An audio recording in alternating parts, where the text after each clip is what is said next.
Thanks, Joe, and good evening, fans. Welcome to your Medicine River Oil Recyclers pregame report. For the second straight time, Game 3 will be the deciding factor to determine who takes the series, only this time between the Gulls and the Lethbridge Bulls. We saw back here on Friday night the Gulls bats were starting to heat up, putting up 8 runs in the first 2 innings over Energy City, and then capping the weekend off with a 16-0 shutout over the Bulls. Perfect timing because, ladies and gentlemen, he's back. He's back again. The former league MVP is back. Tell your friends. Cooper Sazelski has arrived in Sylvan Lake and will make his season debut in the lineup along with the incredible center fielder Elijah Hamill and, of course, the newcomer in right field, Charlie Collins. It's the third of 8 meetings between the Sylvan Lake Gulls and the Lethbridge Bulls. Enjoy the game. First pitch is next.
Summer lingers in the air, in the sound, open skies, worn boots, one more night before it's gone.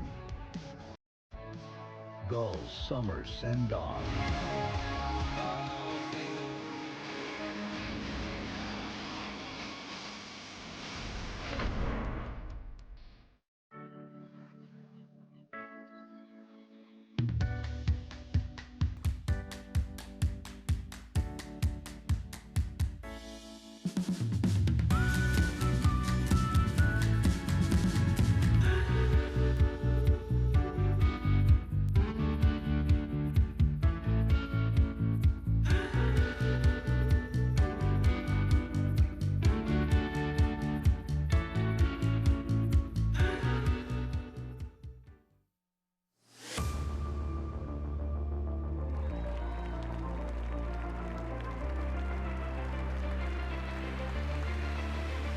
Gulls take game one. And he's looking for the strikeout to put an exclamation point on this series, and he does. And for the first time in franchise history, the Sylvan Lake Gulls head to the WCBL championship. There will be a new WCBL champion this season. That's got a chance. A home Where run. is it going? Good Is it night. not enough? Yes, it does. Marcus Abelhosen with the walk-off homer. The Sylvan Lake Gulls have got the dog off their back. They are headed to the WCBL championship final with an 8-4 win.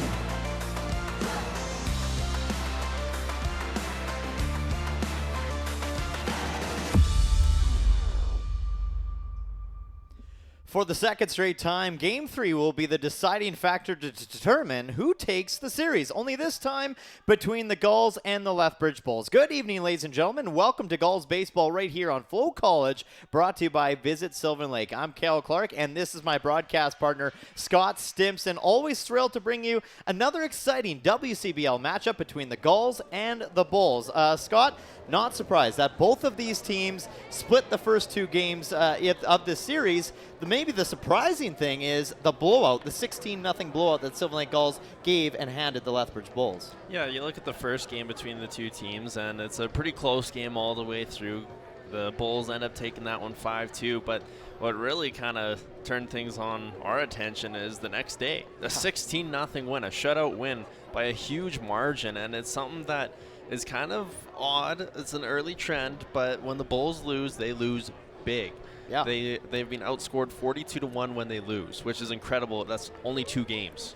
Considering that this is the top team in the Western Division right now, Yes. the Lethbridge Bulls. And and then you take a look, of course, why their scoring differential is -4 right now. Of course, Sylvan Lake has added theirs to now making it +16 with that huge 16-0 win over the Bulls. Going to be a really good test for Sylvan Lake here tonight.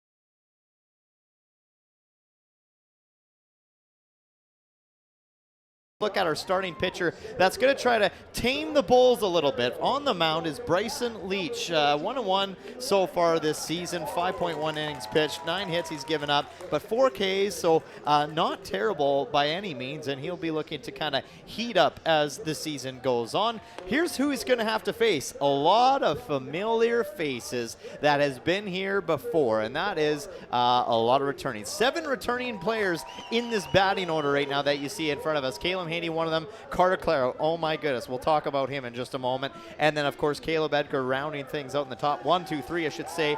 And then rounding out the batting order is Jack Wheatley, the brother of Luke Wheatley, who is also another, I guess, common theme this year for Lethbridge is the brotherhood. 5 brothers on this Lethbridge Bulls lineup. Let's take a look at the lineup for the Gulls.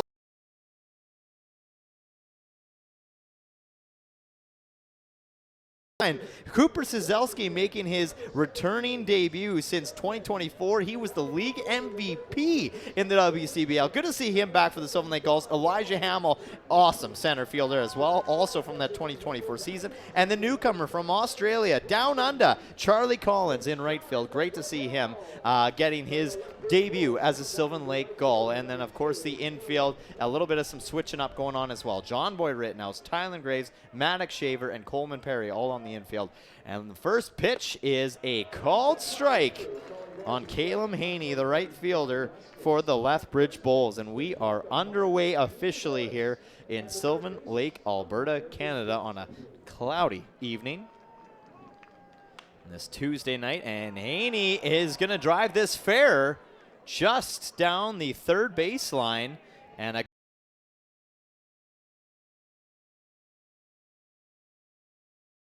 for one right off the get-go. Yeah, Callum Haney just puts the bat on the ball, and right down the line it goes. The third base umpire there, Jeff Chipley, he made sure to get out of the way, and it was right over the bag, and he made an emphatic call saying that was a fair ball. So leadoff double for the Bulls here to start things out. And that brings up the oh-so-dangerous Carter Clairhout. The weirdest thing about him, he's a local here in Sylvan Lake, and he lifts this into shallow left field, and that's going to score just like that the first run of the ball game. Carter Clairhout is something else, especially lately. I mean, he comes into tonight, and he's the Play Alberta Player of the Week in the WCBL, and that is why. First pitch swinging, wasting no time, sends a blooper to left field, and drives in the first run of the ball game.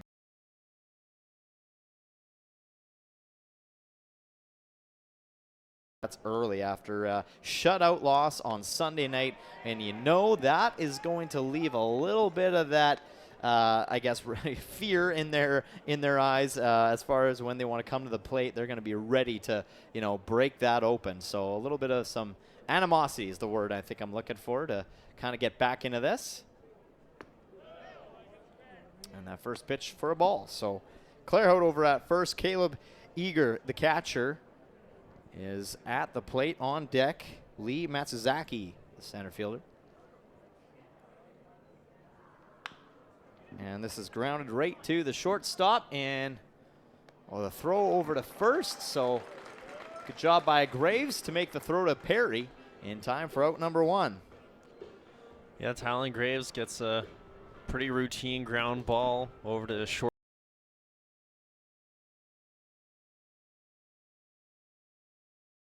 Clairhout does get over to second base, and yes, of course, he was the named Village Brewery Alberta Player of the Week. 15 hits, 3 doubles, 7 runs, 9 RBIs, and a 441 average in the first 8 games. Video game numbers. Yeah, pretty much. And speaking of video game numbers, that's what he did all winter long down at Bellevue University. Was hitting 500 down there. Yeah, it's pretty gross. Slugging percentage at .969. 29 homers, 18 doubles, Yeah, and I talked to him before the game, and he even said, yeah, that was ridiculous. He's even like, I don't know what happened. He's like, I'm literally seeing the ball like this, and it kind of gave me a picture of basically almost like a grapefruit. So yeah, he's seeing the ball really well right now, and just carrying it over into summer ball and having a lot of fun doing it.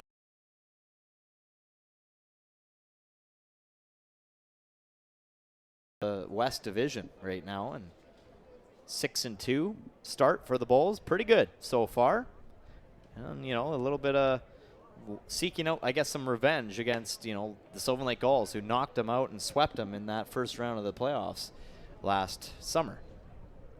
And then you add in the last game they played against them, 60-0, that the Gulls won, and they had a day to think about it yesterday, so they're rearing to get going, and get going they have. And this is grounded and lined, and a little bit of a bobble, but the play will be made, and a good job there by Maddox Shaver, as it was hit hard to him, and he had a little bit of his troubles, settling that ball down, but nonetheless, he makes the play and gets Matsuzaki out at first. So Carter Clairhout now over at third, just 90 feet away from scoring. The second run for the Bulls. This will bring up Cardell Dick, another returning player for the Bulls, who's got a lot of experience. And his brother, Carlin Dick, is the assistant coach for the Bulls this year. The one set of brothers that aren't both playing. Yeah, exactly. Out of the 5 sets of brothers that are on this team. 5 sets, wild. You got, the Wheatley brothers, you got the McTavishes, the Matsuzakis, the Haneys, and now the Dicks.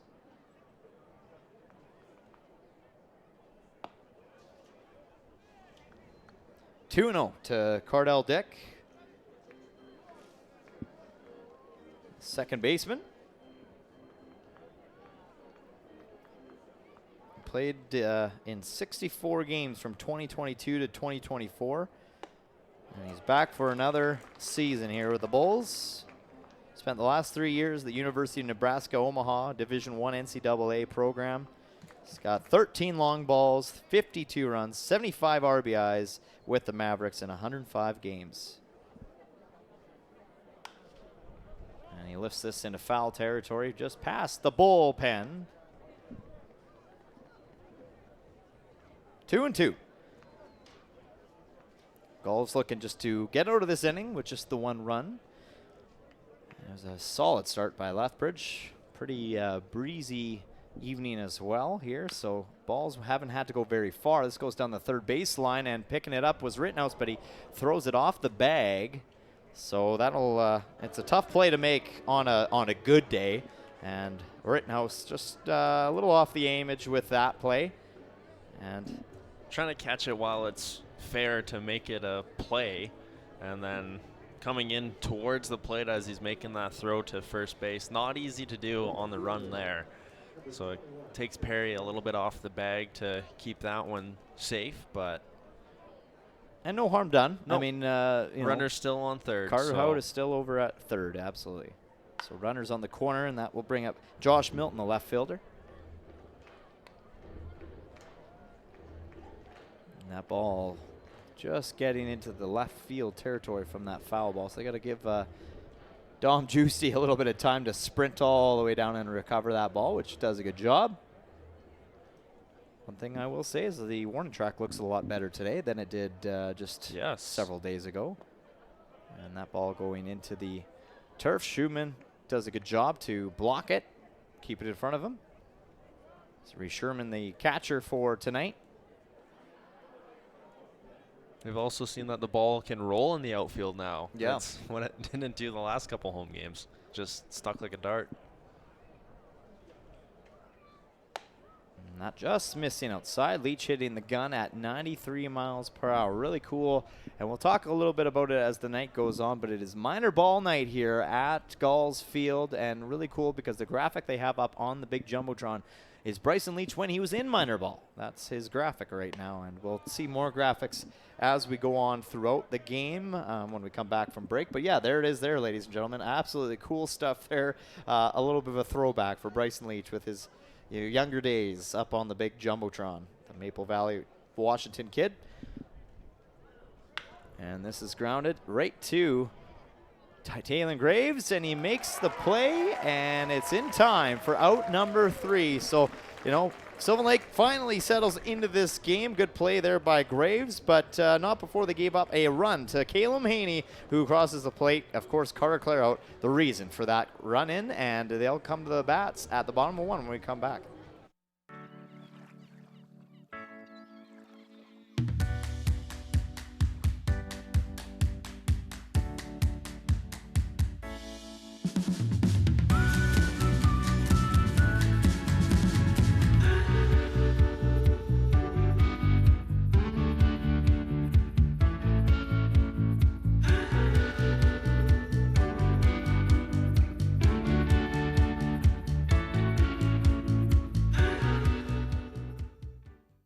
Summer lingers in the air, in the sound, open skies, worn boots, one more night before it's gone. Gulls summer send-off.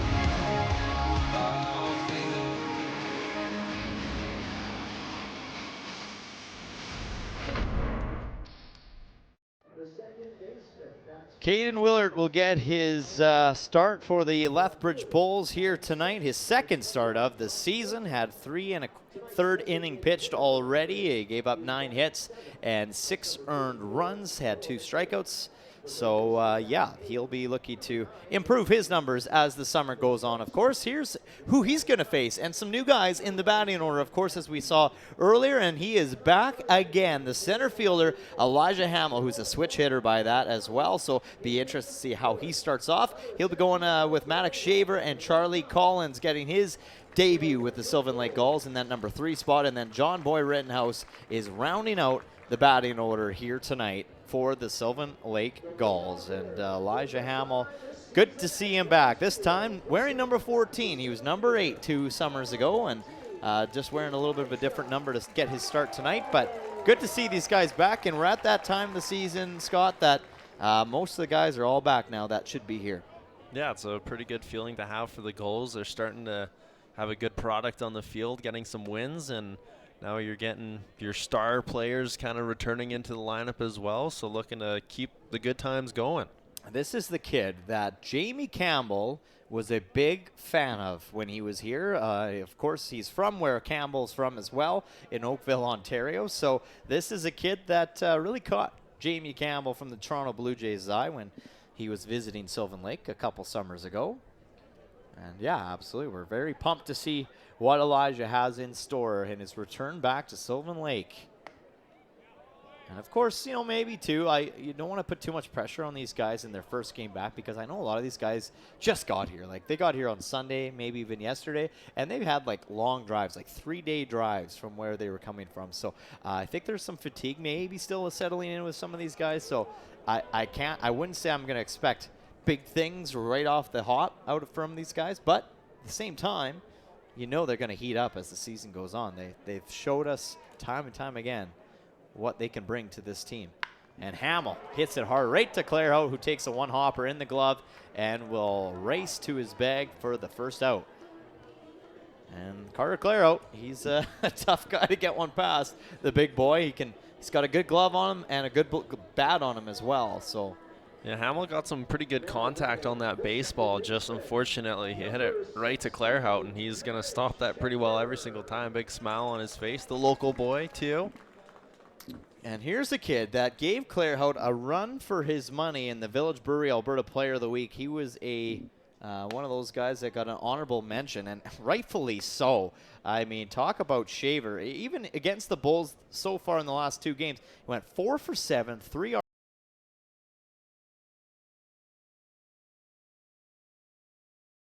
and he hits this pretty good. It's flying all the way back. Does it have a chance? And it's gone! Nothing's going to cool down Maddox Shaver, and he leads things off with a homer.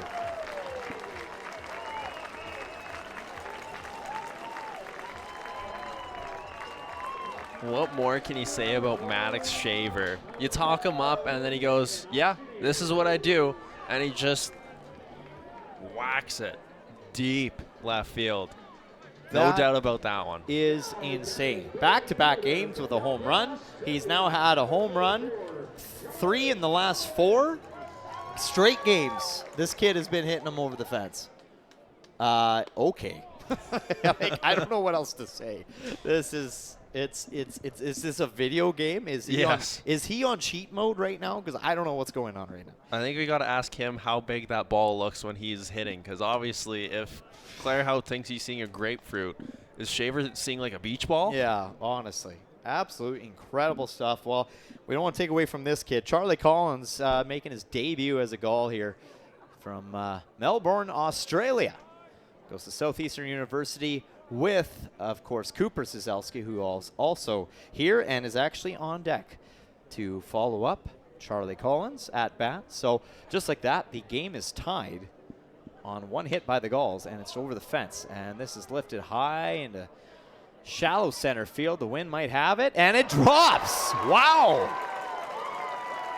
That was a little bit of a misjudged play. I think the wind might have kind of had Lee Matsuzaki troubled there for a minute. Like, this just popped straight up, and you see Matsuzaki just casually hanging out. Okay, I'm going to start running onto it. Now I got to get quicker. Oh, gosh, it's dropping, and he misses it. So a unfortunate break for the Bulls there, but a great break for the Gulls. And that's an error to the center fielder. We can feel the wind coming in to the booth, so obviously it's blowing it inwards from the center field, so it's making it a little bit harder for him to track that ball. And with how high it went, if the wind's any faster up there, it's going to make it a lot harder to read. So Cooper Cizelski is back, the 2024 League MVP at the dish right now for the Sylvan Lake Gulls. Wasn't back last year because he was suffering a couple injuries that he was fighting. So he's back again in the summer. Great to have him back. Talked to him before the game. Of course, he said he's a little bit nervous, and rightfully so. I mean, he knows what this crowd is like. He knows how passionate this fan base is, and you know, he's just going to have to settle in a little bit, I think. The thing is, if you're nervous, that means you care. And obviously, he's been here before, knows what the crowd's like, knows what everything's about, so he's if you're nervous, you're also excited at the same time. And I Yep. imagine that's what he's feeling right now. Well, and you take it back to 2024 when they played the very first exhibition game. That was the first time we met Cooper Siselski down in the dugout. It was against the Red Deer Riggers, and he was literally shaking. Like, he was that nervous. And then he goes on a tear that season and ends up being the league MVP. Like, just incredible stuff. And he takes that off the body to kind of get started. Yeah, I mean, I guess that's one way to get into the game and get back into Sylvan Lake. Take a little ball to the leg and take your first base. Yep. Not On base percentage is 100 right now. Yeah. Or I guess 1,000 technically. And he lets it hit him. He doesn't Yep. try to get out of the way. He just lets it tick him, and off he goes. So that'll bring up Coleman Perry. And I like how you said what you said about the wind coming in from center field. Meanwhile, Maddox Shaver, that wind didn't affect him somehow. No. The kid just hits bombs for a living. Absolutely incredible. Just wows you. It really wows you with that kid. Perry looks at the first ball going by for a called strike. 0-1. So one away, runners at first and second. Gulls looking to obviously pick up from where they left off on Sunday. And even on Friday night, the bats just have been heating up here as players have been rolling into Sylvan Lake. It's been some exciting baseball here at Gulls Field. Had a couple comeback opportunities. There's twice that they were trying to walk off, and only the one time they were able to pull it off, but it was within very entertaining. Yeah, it was within literally 2 bases of walking off another game. So Coleman Perry swings at that one, 1-2. First baseman, American Fork, Utah.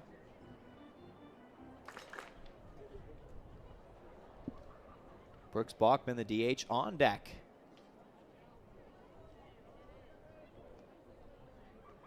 And Perry goes down swinging. Strikeout.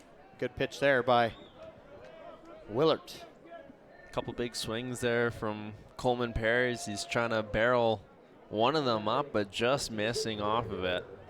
It might have just tipped right into the glove there of Eager. So this will bring up Brooks Bachman. Another returning Gull. No stranger by any means. San Diego, California kid, goes to Colorado Mesa University. He lines this up the middle, and it's going to be a play at second from Jack Wheatley, taking up the bag, and just like that, Lethbridge will finally retire the inning, but not before Maddox Shaver does what he does best, and that is drill bombs over the fence to tie this ball game.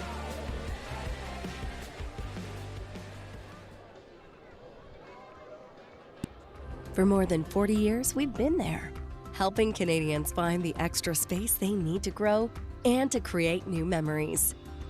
Sentinel Storage. Buy Canadian, store Canadian. For over a century, we've been more than just lawyers. We're your neighbors, your friends, and your strongest advocates. With 15 locations across the prairies, we're everywhere you are. Stringham, your local lawyers. Yo, Dustin, you going? Yes. Can I join you guys? All right, let's go.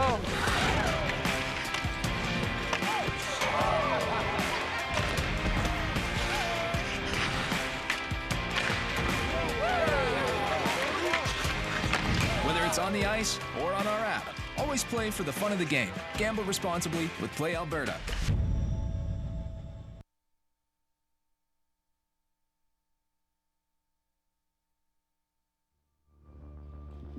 Minor ball night here at Gulls Field, and why not go back to some of the minor days for some of the players. You got Coleman Perry on the left, Cooper Siselski at center, and cute little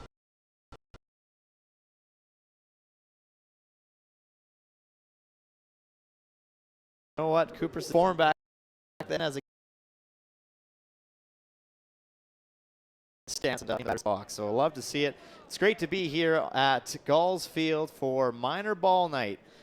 Lethbridge Bulls, Sylvan Lake Gulls tied at 1 apiece after 1 complete innings played. And this will bring up the DH, Noah McNeil.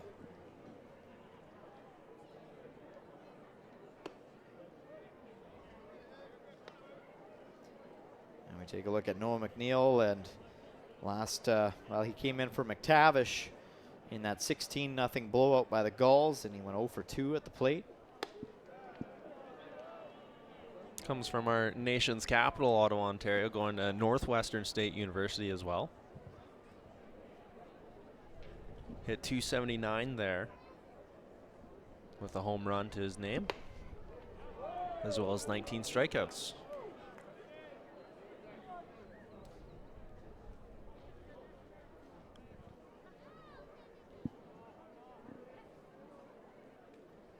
And then he went 1 for 3 in their win on Saturday night, driving in a run as well. So he's got a full count now towards him. Bryson Leach doing a good job on the mound. 26 pitches so far. So he's had a pretty good start to this game. His arm's probably pretty warm, I would think. And he throws that a little outside and away, trying to get McNeil to chase after it, but McNeil with a good take, and he'll get first base.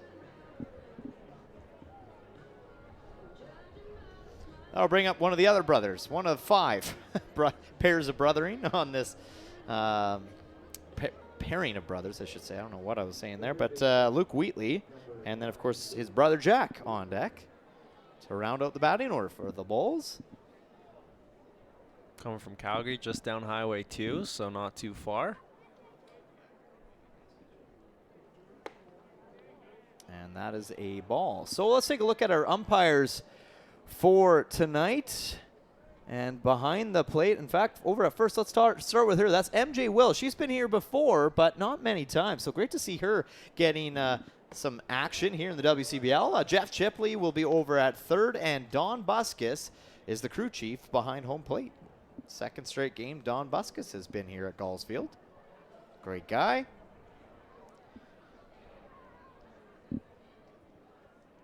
1-1 to Luke Wheatley. And that's down low for ball 2.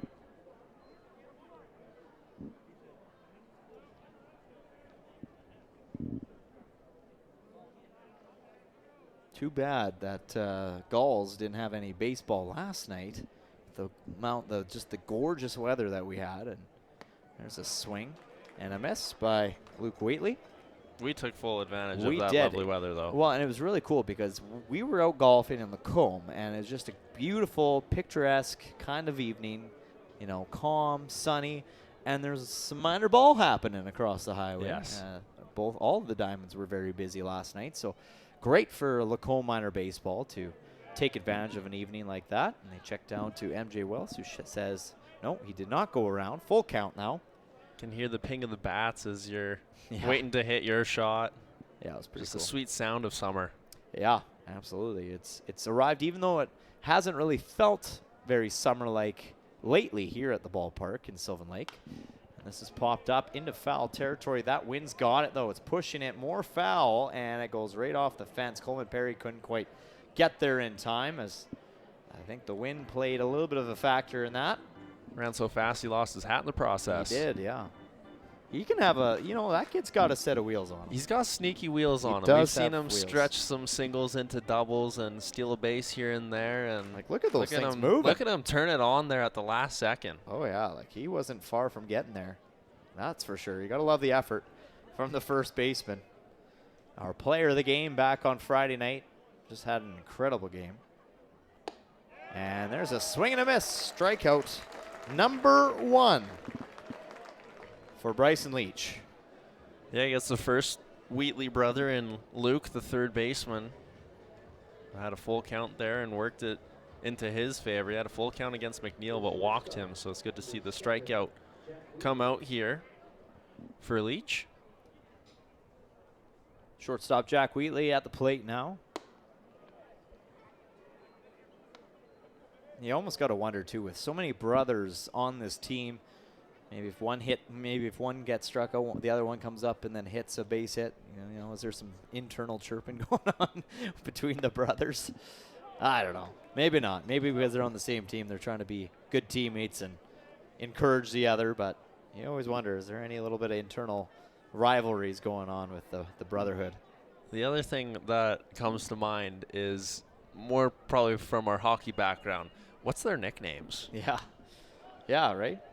Because you have the same last name. Usually nicknames start with some form of the last name, or you do something that's going to garner that nickname. Well, in hockey, for sure, Yes. they turn to the last names. Baseball, I don't know, it might be a little bit different. But, yeah, like, you got to wonder. They got to have nicknames for these guys, right? This is popped up, and it's going right to Coleman Perry, calling everybody off. He's got a beat on it, makes the catch in foul territory for out number 2 on the Wheatley brothers. This time Coleman Perry got to it in pretty quick fashion again. As that one went off the end of the bat, and he tracked his way towards the Bulls dugout there, just onto the dirt-looking part of the turf. Yeah. Wasted no time either. He got on his wheels right off the get-go there and spread to right underneath of it. So this will bring up Caleb Haney, who lined it right down the third baseline, his last at-bat. Turned into a double, and then he would then come in to score. The next pitch. Yeah, the very next pitch.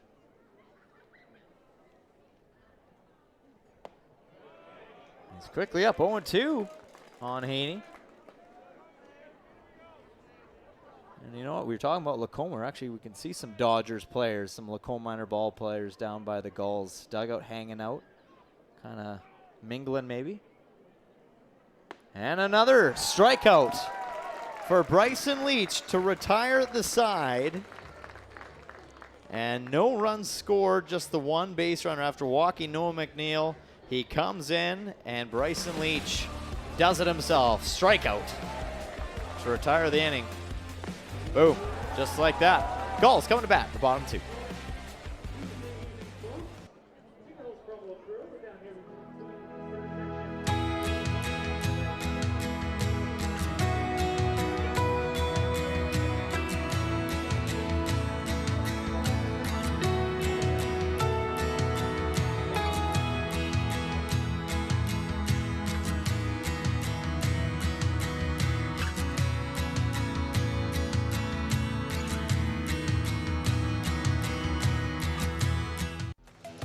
The live sports experience is changing.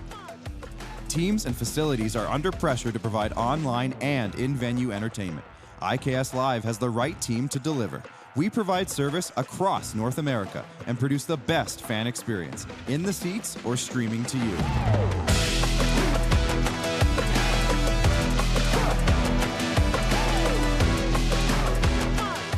IKS Live continues to bring you the best seat in the house.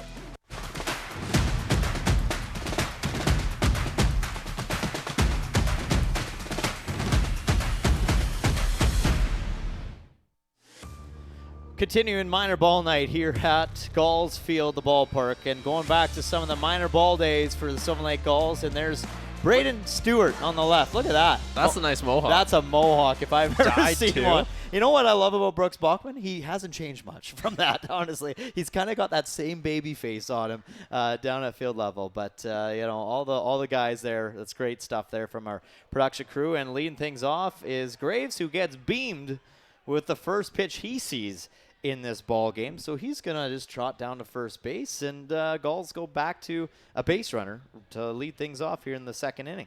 Yeah, a little bit of control issues off the start from Caden Willard. That's the second hit by pitch that he's had, and that one, right on the hip. Yeah, that one might sting a little bit, but he'll walk it off and be over at first base. And, you know, and for Graves, you know, he's probably one of the few players on this Gulls roster that had maybe not the greatest luck against the Lethbridge Bulls with the bat. He went 0 for 9 on the weekend, but you know, we know him as a shortstop, and we know what kind of work he does defensively. So I definitely don't think anybody's worried by any means. It's very early in the season. He did get on base this weekend, you know, got a walk and things like that. So definitely not something that we got to worry about just yet. Reese Sherman, the catcher, is at the plate now, 1-1. Bulls with 3 hits so far on the night. Gulls with 2.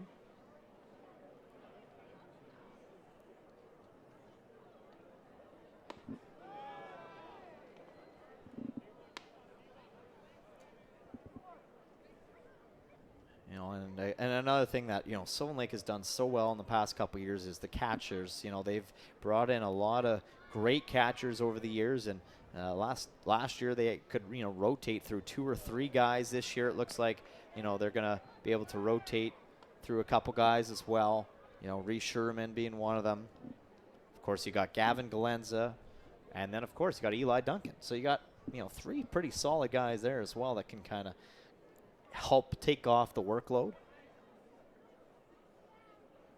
And that comes up high, and that clips Sherman as well. So 2 straight batters hit by a pitch. And, yeah, you mentioned it. Caden Willert just having some control issues. That one looked like it was kind of a curveball that just was hanging there and got away from him. As it was looking to cut back down, it just never went down and just gets a piece of the elbow there. So that'll bring up John Boy Rittenhouse. Gets a little bit of some love from the crowd. Everybody remembers what he did just a couple games ago. The big walk-off bat. And then, of course, that next night, he just keeps doing what he did best and had a really good performance against Energy City on Friday night. He was a star late in the game, making a huge dive and catch in the outfield and then walking it off, what, an inning, maybe 2 innings later? Yeah. Well, quite the night for him. Tied for second, leading this team in RBIs this summer at 7 already. Wow. Yeah, pretty good. Good clutch hitting there. Yeah, 269 is what he's hitting right now, averaging. But he does lead. Oh, no, he doesn't lead the team in extra base hits. He hits this hard. This is going all the way back high and deep left field. Goodbye.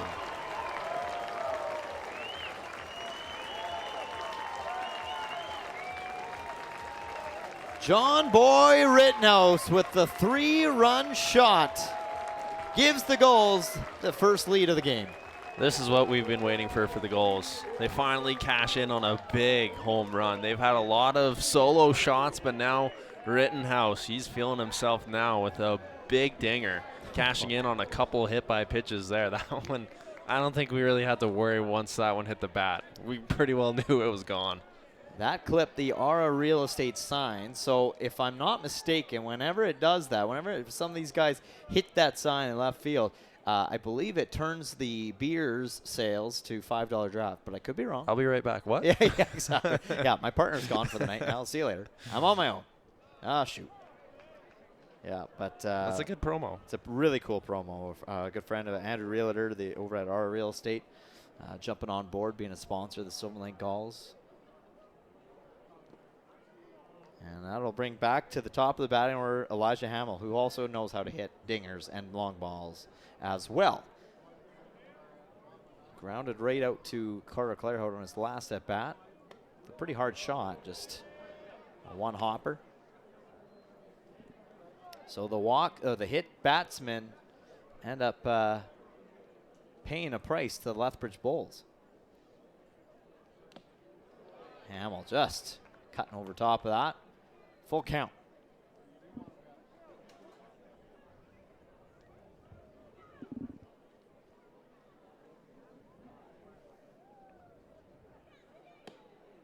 And he takes that inside for a walk. So the inning stays alive. 0 outs right now. And not even a sign of anything going on in the bullpen for the Lethbridge Bulls. There's not one person in there right now. No, but they're going to have a quick pep talk here at the mound and try to settle them in. They've seen quite a few balls this inning, and like you mentioned, we had the back-to-back hit by pitches there. So just try to reel them in. Hey, let's just get one out. Let's throw a few strikes here, get one out, and see how we can continue that momentum. And yeah, I mean, it's just been a tough inning for this pitcher. As you know, he hits Cooper Cieselski, and then he comes back. He hits Tylen Graves. He hits Reese Sherman. Yeah. So I mean, that's yeah. It's been a tough night. 3 hits batsmen. Now a couple walks.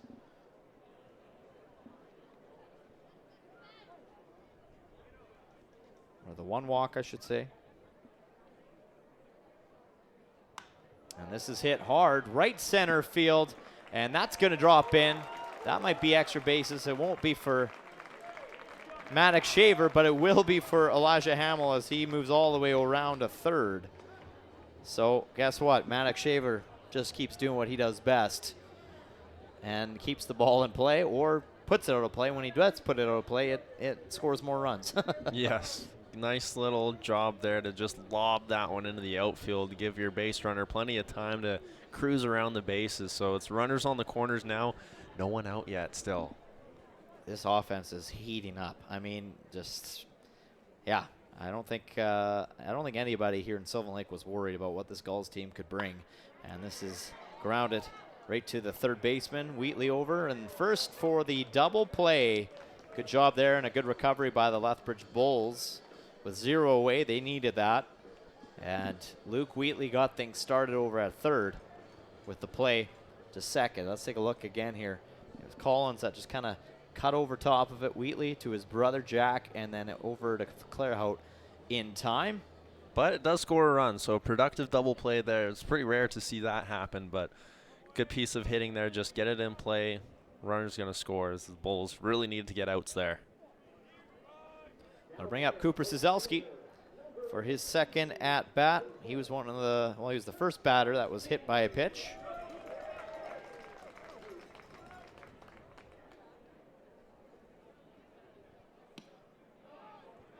Good take there for ball 2. And we take a look at Cizelski's return. Well, he had 47 regular season games in 2024. He had a .382 batting average, 53 runs batted in, and 43 runs scored. He was tied for the league lead in home runs in 2024 at 13 and in doubles at 21. He stood alone in the leading the WCBL in slugging percentage at .758. So, yeah, pretty solid numbers by him in 2024. And just, yeah, it was a fun year for the Sylvan Lake Gulls. Obviously, if you remember, they set that league record for the most wins in a regular season. And that comes over the end of the bat, and it's just going to be an easy play by the pitcher, Caden Willert. Will get out of this inning with a little flip over to Clairhout, but not before another one leaves the ballpark. This time doing a little bit more damage. 3-run shot thanks to that guy, John Boy Rittenhouse, keeping things going for the Gulls. For more than 40 years, we've been there, helping Canadians find the extra space they need to grow and to create new memories. Sentinel Storage. Buy Canadian, store Canadian. For over a century, we've been more than just lawyers. We're your neighbors, your friends, and your strongest advocates. With 15 locations across the prairies, we're everywhere you are. Stringham, your local lawyers. Have you ever wondered if there's one thing that connects people from across our province? Something that connects the coffee shop to the spray park, or the brewery to the rodeo, the campground to the sports field. It's pretty amazing when you think about how it's all connected, because it truly is. And it's all we think about, so you don't have to. Well, minor ball night again, and Gavin Galenza, what a cute kid on the left. You got Griffin Cato and, of course, Isaiah Nolan in the right. Fired up like he always is. Love it. That's good stuff there. Back here at Gulls Field, it is minor ball night. The Lethbridge Bulls down to the Sylvan Lake Gulls, 5-1 right now, and that brings up a kid that played a lot of minor ball here in Central Alberta, and that is Carter Clairhout for the Lethbridge Bulls. I mean, this kid is something to watch. And, of course, why not? 2 straight at-bats, 2 straight first pitch swinging hits, and they land in for a base hit. Like, the kid wastes no time. When you're confident like this you just see it. You know, like, I don't even know, like, I don't know what else to say, but when you're confident, you're hitting it. I don't know if you could just throw it 3 feet outside the strike zone. He'd probably still hit it. He'd probably still find a way. Yeah. Like, good for him. And I wish he would at least have a decently lengthy at bat, because I'd like to talk about him a little bit more. We got lots of stuff on him. Yeah, like the kid is just really coming to his own, and there he is there. I mean, he had 64 games with the Bulls now, including 2 playoff matchups. He's got 50 runs batted in before tonight, that is, so make that 51. 46 runs, 10 homers, 336 batting average. Picked off at first. But he got picked off at first.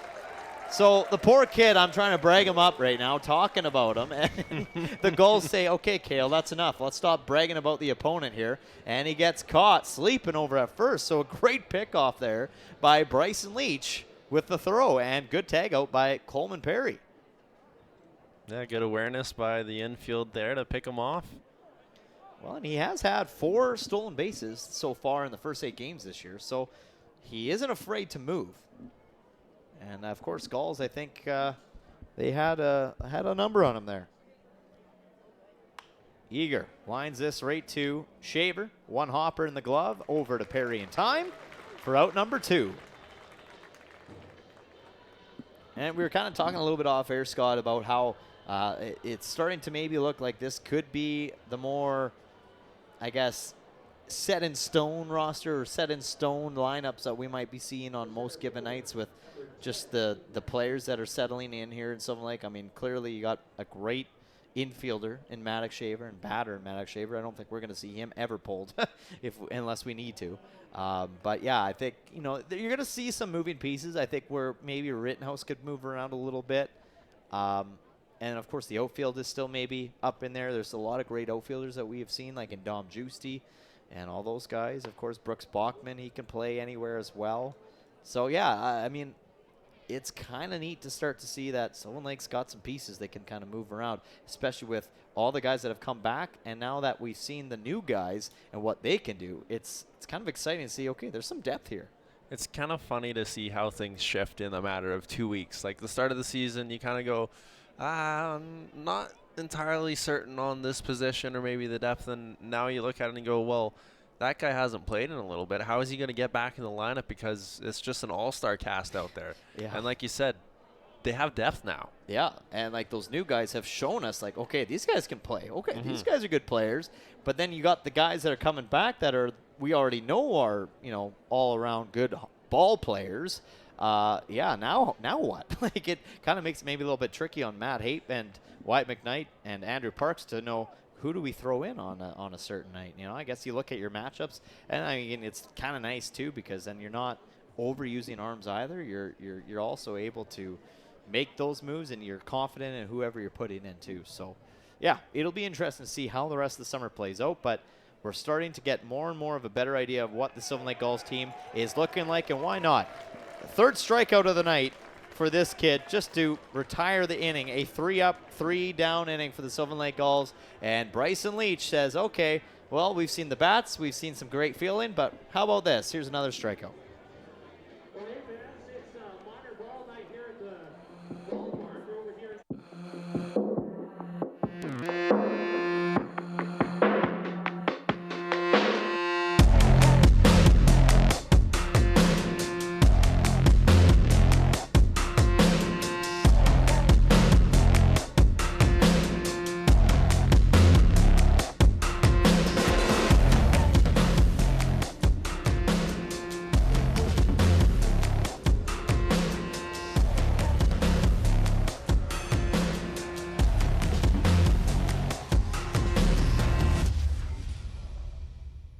Hey baseball fans, make sure to stay up to date with your favorite teams across the league by subscribing to the WCBL YouTube channel right now. We have tons of free coverage for you over there, including daily highlights, full archive game broadcasts, daily game day previews, plus the WCBL report with myself and Joe McFarland every Wednesday.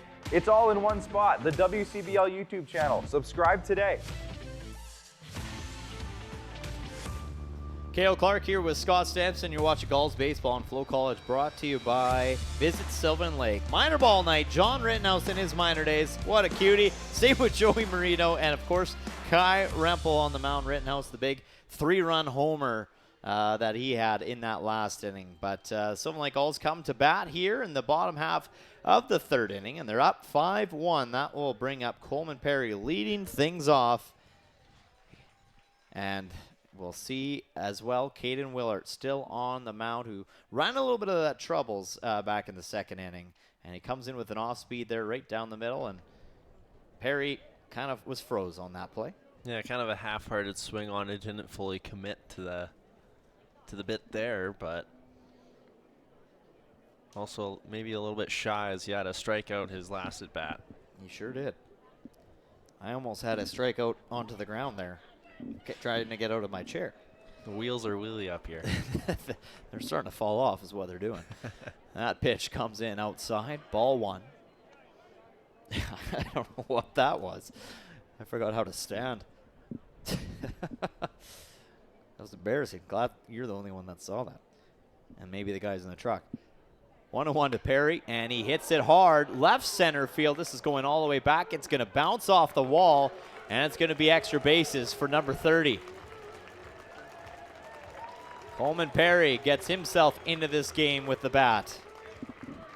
It almost seems like there's a jet stream out to left center field, as that one was close to going yard, but just falls short at the warning track. But a good leadoff double here. Yeah, and you take the look at the wind, and it's really tough to know where the wind's going right now, because you look at the fence over there, and it looks like it's pushing to the east.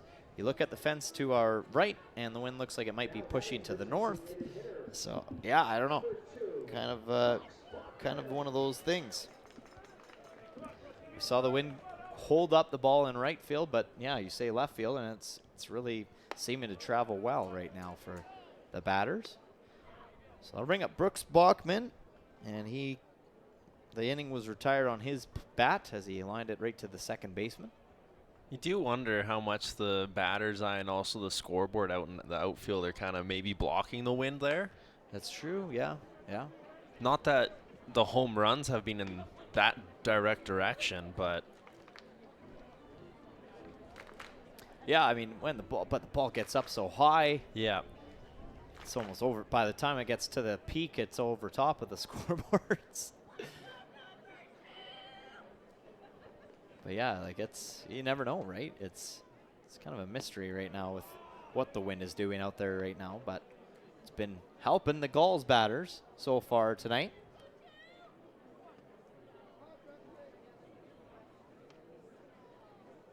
Sylvan Lake up 5-1, 0 away, runner in scoring position. That's Coleman Perry at second. And Bachman takes a big cut at that one, and he wants it back. Yeah, that was his pitch. He wanted that.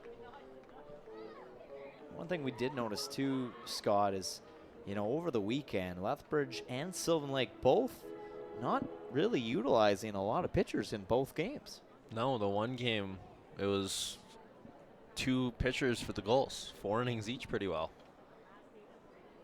Yeah, they used 3 pitchers in the 16-0 win on Sunday, and they used 2, like you said, on Saturday. But a strikeout there to Brooks Bachman brings up Tylen Graves. And meanwhile, for Lethbridge, 3 on the Saturday night game. And they used a few more, of course, on Sunday when they were lost 16-0, and they went through 5 pitchers on Sunday. But not even a sign of life in the bullpen for either team right now. So they're allowing these guys to, get themselves into the ball game and work through some things, as Caden Willert is now at the 51st pitch count.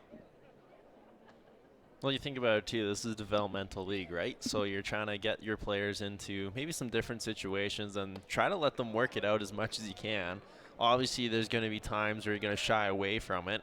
Like when you're building up towards playoffs, then your decisions matter a little bit more. But when you're this early in the season, it's not quite the same. Yep. It looks like Caden Willard's starting to find the strike zone a lot more too. So up 0-2, and he comes in with the off speed, and that goes right off the fists of Graves to Claire Hout, and he makes the catch for out number 2. Another great pitch there by Willard. Kind of Handcuffs Graves up high. Yeah, he's starting to figure out that inside pitch. It's gotten away from him a few times and resulted in some hit batters, but now he's starting to get that curveball dialed in here and getting results with it. And you got to wonder, too, maybe the wind just a little bit of a factor in those off-speed pitches as well. That's why he's been struggling with it a little bit. You could tell that's kind of his pitch. He likes to throw that a lot. But with the way the wind has been going, it's been a little bit maybe of a factor on his movement. And, you know, I noticed those last pitches that he's been throwing in the zone have been more fastballs. So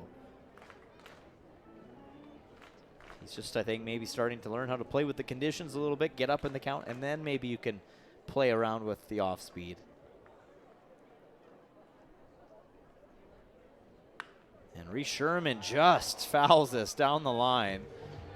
Otherwise, that would have been another run scored easily. Hit it hard, turned on it quite well. Yeah, he's been seeing those pitches. He's gotten the bat on it and just ahead of it.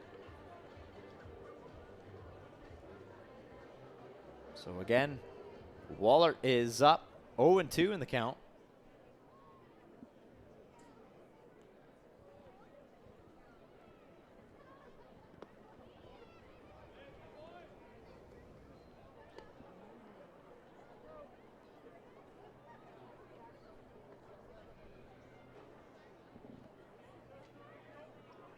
Still got Perry on second base there. You kind of almost forget about that with the last couple outs. He's just kind of quietly standing there. And this is hit right to the shortstop. And Jack Wheatley, who makes a good catch, and that retires the side. But yeah, Caden Willert is starting to find that strike zone for the Lethbridge Bulls. And Wheatley with the retired catch. We'll be back with the top half of 4 when we come back.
Hitting bombs starts? Well, it starts with minor ball. That's Maddox Shaver over on the left side. Noah Bourgeois at center with a medal. Beautiful medal there. And Michael Quick looking feisty as always on the right side.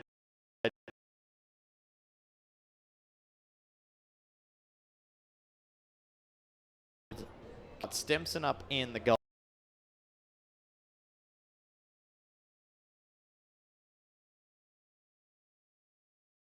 Bring up Cardell Dick. But yeah, I mean, kids, you practice hard in minor ball and you can hit bombs like Maddox Shaver does for a living, because he has been nothing but stellar and impressive to watch. Cardell Dick, oh my, that left in a hurry, but it was foul. Turned on it in a hurry, and that took a huge hop, and it's still going. Pretty sure that might make its way to Red Deer. That thing had some heat on it. Second baseman already with a base hit in this game.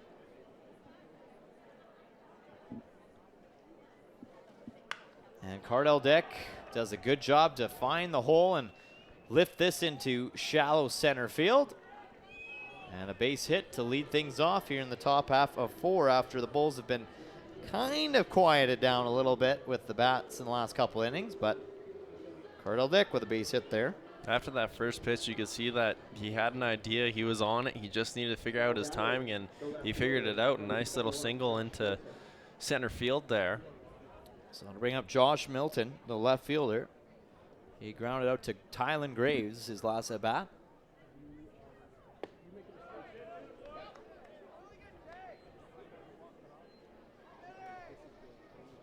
Well, it's been a weird night, Scott. The Clouds have been roaming around and looking like they're going to be threatening, but then just nothing's happened, which is good. Yes. For us. And it good can for stay the that fans. way. Yeah, and it would be great if it stays that way. It's just kind of been a looming dark cloud over above here, and you take a look here in your wide shot, and yeah, there's some clouds out there on your TV screen.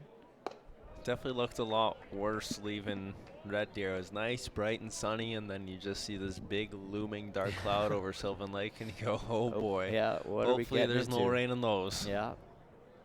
So far, knock on wood, cross your fingers, there isn't. And that one taken all the way for a called strike. 3-1 the count to Milton is. Obviously, you don't want to walk a guy here if you're Bryson Leach with a runner over at first already to start things off in this inning.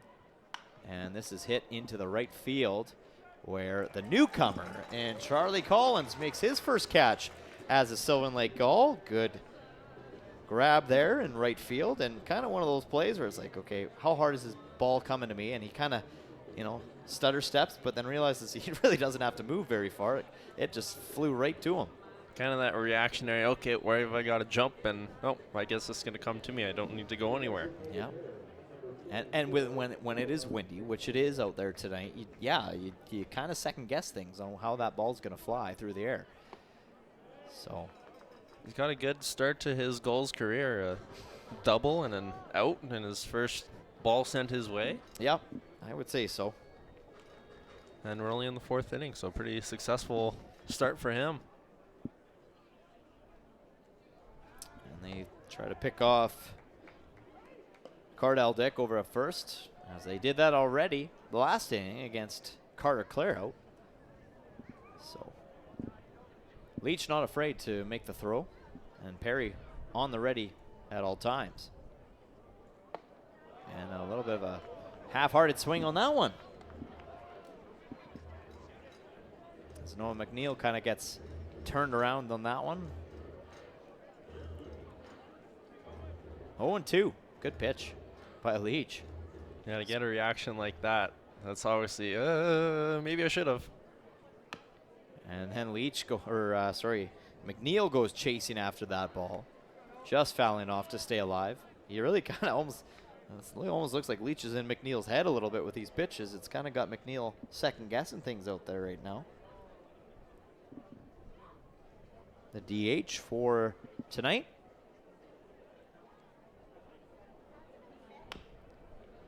And then he just gets enough of that to foul it off. Third baseline.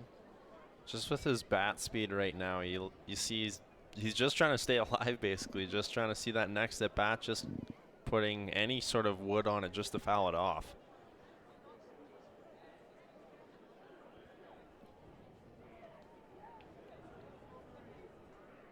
He fouls that off again, this time off the leg a little bit. Just gonna walk that off. That looked like it might have stung a bit. Oh, we got just a waft of something barbecuing down below, and I am telling you, it's making my stomach growl at me a little bit right now. Yeah, that smells pretty good. The food here at Gulls Field, if you've never been, is fantastic. And this is fouled off again with the runner on the run. On the move was Cardell Dick. I can say, coming as a fan as well, the drinks are also good. Yeah, you have been a fan before. You were here the last couple seasons, taking in a Gulls game. Yeah, Tipsy Bird, you can never go wrong. No, those are pretty prime. Yeah. And what a good at bat here for Noah McNeil. I mean, he gets down in the count early, 0-2, and he has just fought every single pitch off. That's, I think, now 4 straight pitches that he has fought off, being down 0-2. I think he's had 6 pitches his way already. The more that he's seen, you can see the more kind of confidence he's had in his swing now. Well, he's seeing a lot of pitches here. And then he gets rung up inside A really good pitch there by Bryson Leach, getting the better half of him. Threw the kitchen sink at him with that one. He sure did. Wow. Oh yeah, he was practicing his golf swing on that one. Got him feeling all confident. Okay, I'm so close to hitting it. Oh, that one's not even close. Wow, what a good pitch. Sometimes you just got to tip your cap and say, well done. You got me. Yeah, absolutely. I mean, like I said, good at bat, though, still, to fight all that off. And, you know, he really hung in there. That's a result that could have come 3-4 pitches before. Absolutely, yeah. Like, that was, that really made Bryson Leach have to work for his money on that one. Well earned. So that's 4 strikeouts on the night for Leach. And they're going to try to pick him off, but Cardell Dick just gets back in time. Good throw there by Reese Sherman. He's not a guy you really want to take your chances on. We've seen him catch runners stealing, and we've also seen some pickoff moves as well defensively. He throws lasers. Yes, and on target, on time. It's exactly what you want in a catcher. Yep. Well, it's what you get with a NCAA Div 1 catcher. Goes to Gonzaga University.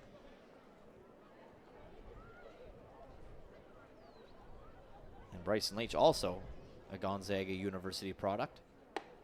So they got a little bit of that Gonzaga connection right now with the pitcher and catcher. And I actually chatted with Reese Sherman about that. I said, we kind of picked up on you know, you having a little bit of relationship. He's like, yeah, Bryson. He's like, Bryson came in, you know, he was a junior. And that's his hit right just foul down the third baseline. So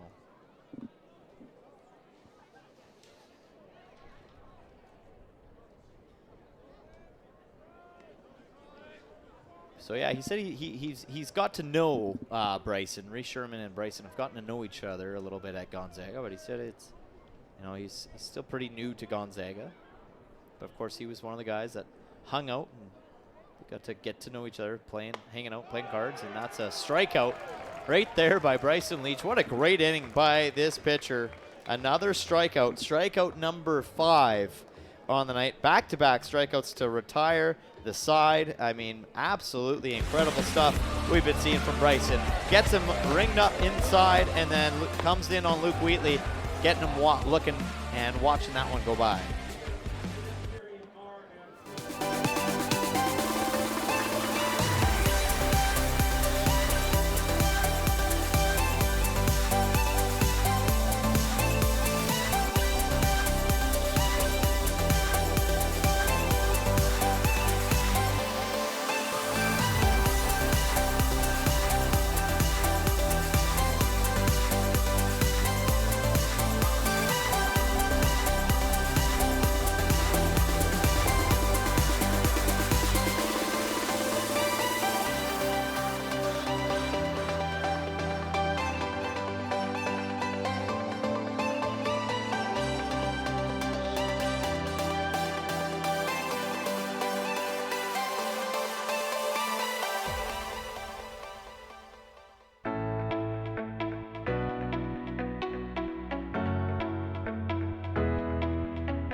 Rolling on with the minor ball photos from your Sylvan Lake Gulls. Reese Sherman, that's a catcher right there on the left. Noah Bourgeois looking good in the Sox uni. And then Reese Usselman, you know, he looks like he's got the fresh cut in that picture as well. So it's good to see. All Gulls baseball players obviously have to get a start somewhere, and that goes to show exactly where they got that start. And this is lifted into foul territory, and what a play there by guess who? Probably the team MVP at this point, Carter Clairhout, getting there all the way from first base to catch John Boyer Rittenhouse foul ball. I mean, look at how far he had to come here. Yeah. Hat comes off, and then he just whoop, got it. Yeah, you saw what Coleman Perry did recently and said, I can do that too. I got a little bit of speed on me. Yeah, and I don't just hit baseballs. Yeah, clearly. Carter's family in attendance from Red Deer, Alberta as well, taken in this game. He said, yeah, he's like, they don't ever really miss a game when we're in Sylvan Lake. Unless there's something really going on, he's like, yeah, they'll be here every single time. So He's got some good family and friend support from Central Alberta. Pretty athletic family as well. His brother playing junior hockey up in Whitecourt for the Wolverines. Yeah. Had a pretty solid season. They went to the AJHL championship. They did. Very athletic family, that's for sure. Good talent, good skill.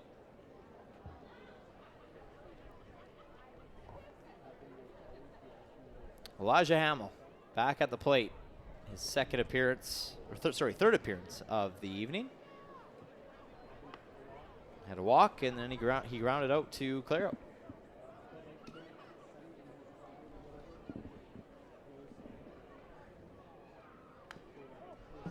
Good foul on that one. Staying alive, 2-2.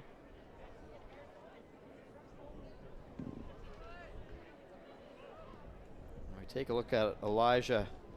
His numbers at Niagara, he had 41 games played this year, and that gets past the catch, but nobody on base, so it doesn't matter. That's comes back to the screen, but yeah, I mean, you take a look at his 166 at bats. He was averaging .313, 23 RBIs, 6 stolen bases, 6 homers. And the switch hitter. His on-base percentage was .407, and he hits this right to Claire Hout again for the second time tonight. And Claire Hout gets the better half of him. And that's out number 2. So Claire Hout with 2 straight plays to retire the Gulls. And the second time that he's done that to Hamill as well, a grounder right to him and get to the base, get him out. That will bring up the oh-so-dangerous Maddox Shaver at the plate to keep this inning alive. And, of course, just like Cara Clairhout, first pitch swinging, but this time missing the ball, 0-1. Almost went 3 for 3 there on the first pitches. Yeah, almost. He was trying. You could tell he wanted it. That off speed just kind of got him, and then he takes in a fastball down the middle. Kind of fools him again, so 0-2. Shaver. Bulls looking for their first 3-up, 3-down inning. Willard with the off speed has Shaver cutting underneath of it for a pop-up, and this is playable, and it'll be a catch there by Luke Wheatley. So the Lethbridge Bulls finally find a way to silence the bats of the Sylvan Lake Gulls with a 3-up, 3-down inning, and they'll now swing the bats to head into the top of the 5th when we come back.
Well, a new pitcher on the mound, that is Seth Mahler, but you got to give credit to the kid that started things off for the Sylvan Lake Gulls. Bryson Leach, what a night he had against the Lethbridge Bulls to start things off. A lot of Ks on that fence right now. In fact, 5 of them.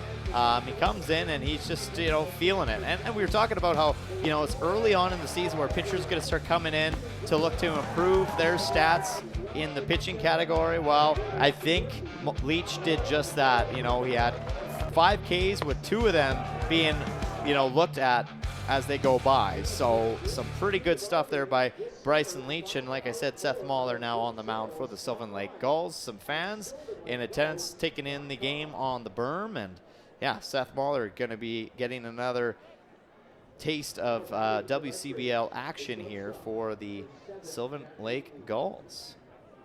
First batter he's going to have to face is Jack Wheatley. And that pitch going outside and away, and it's a swing on by Wheatley, missing.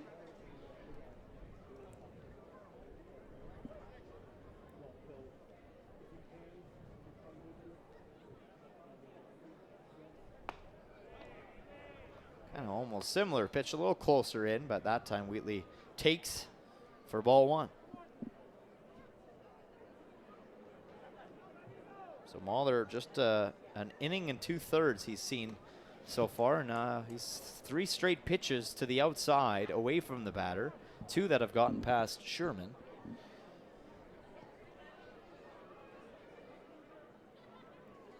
He's got 3 strikeouts so far, gave up 2 earned runs, and he's had 4 pitches now, all to the outside on Wheatley.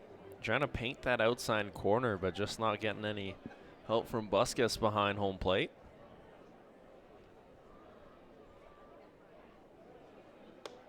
That time he comes in a little bit more and up high for a full count to Wheatley.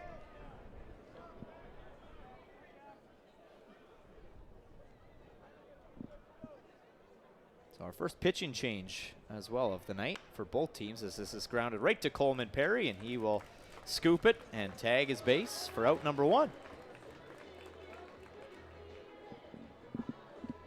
You know, you kind of see a lot of similarities between Coleman Perry and Carter Clairhout a little bit, don't you? I mean, both big boys over at first base, and both that can, you know, play on either side of the field. For the size of them, you don't think that they're going to be too fast, maybe. Yeah. But they can both get to balls, whether they're foul, grounders, pickoff attempts.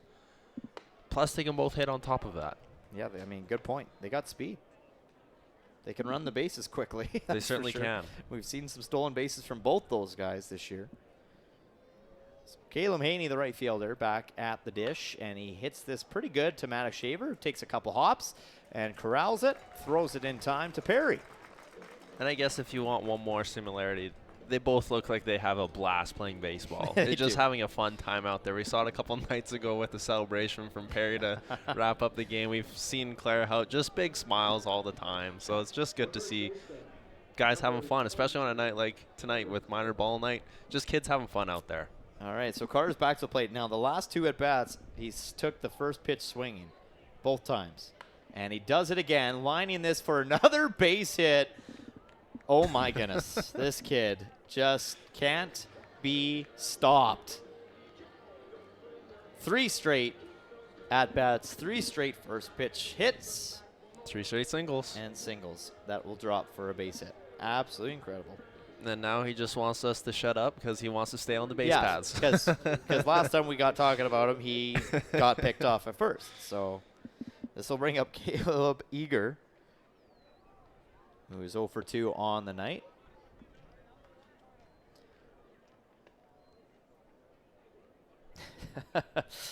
Now, if you're the pitchers, is it not going through their head? Like, maybe we shouldn't throw one that's in play for him to hit. Like, should we throw like a bouncer just for fun? Like, throw him off maybe a little bit. Now this is going right to Tylen Gray. It's the flip over in time, and that will retire the inning. So pretty quick inning of work for the Sylvan Lake Gulls to retire the Bulls. Carter Clairhout, the only base hitter and runner on base. Caleb Eager line it out to second. We'll be back with the bottom of the 5th inning when we come back.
guys, little minor ball players that are now playing for the Sylvan Lake Gulls. Ryan Kusi, Trent Chavez, and Tylen Graves.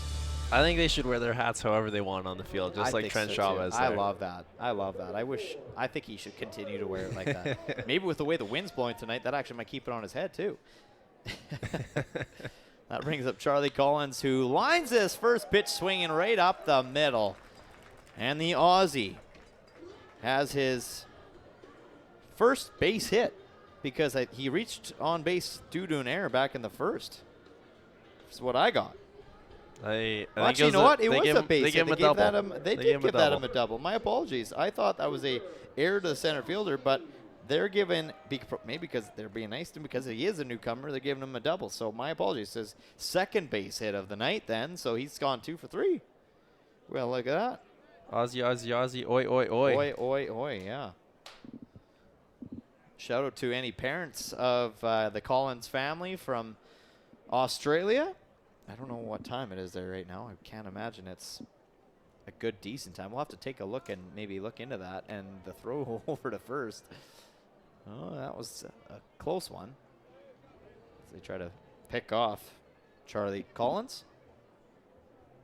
12:22 a.m. A nice noon game. Oh, it's a noon game. Okay, perfect. 16 hours ahead. There you go. So it's midday in Melbourne, Australia. Nothing like watching a little ball on your lunch break. Yeah, I would totally take that. Cooper Sosowski, though, goes down with a strikeout here. Cuts under that one. So good job here by Caden Willard, who, ran into some issues in the first couple of innings, but he's now, since then, really settled into this ball game and hasn't given up a run last 2 straight innings. Yeah, he settled in pretty nicely. Just in the third inning, gave off a leadoff double, then 3 straight outs, and then a 3-up, 3-down inning in the fourth, and looking to maybe deal himself back into a 3-up, 3-down if he can take care of that runner on first, but otherwise looking like a leadoff hit and then clean up the rest. Perry lifts this into shallow center field, and that will be caught by Matsuzaki. So 2 outs just like that for Lethbridge. That time, Lee Matsuzaki got under it. The wind didn't blow it around too much for him and got to it with ease. Might have learned from that last one. Yep. I'll bring up Brooks Bachman, who's 0 for 1.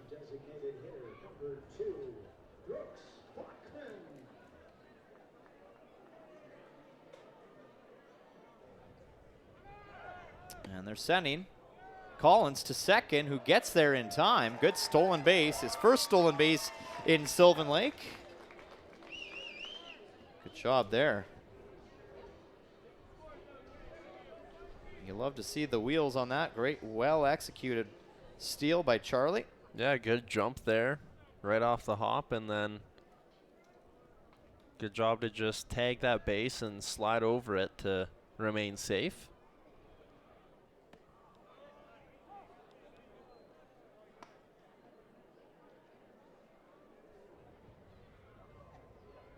Trying to add a little bit of pressure and stress to the pitcher, Willard.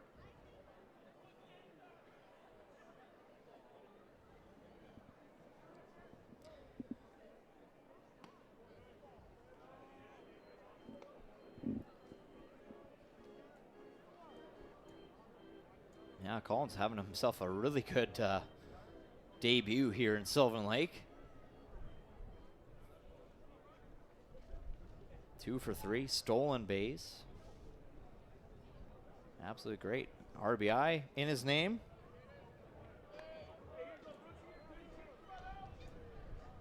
Yeah, pretty good. Even count to Bachman. Should this inning stay alive, Tylen Graves waiting on deck right now. Runner in scoring position.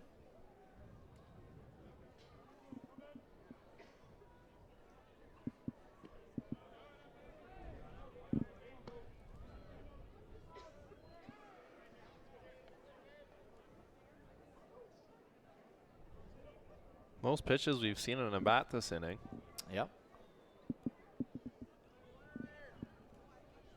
Full count.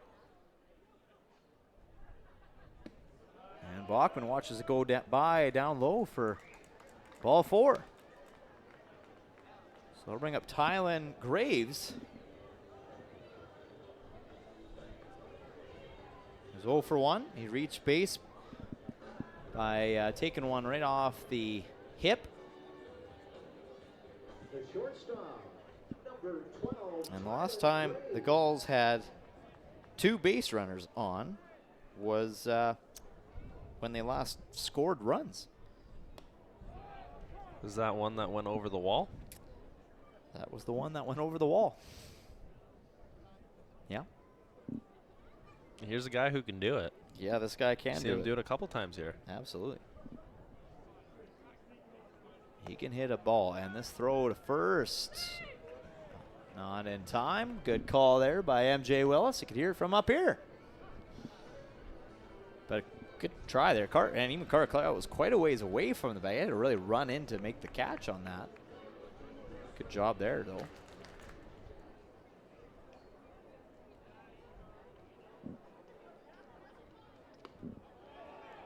Not just missing.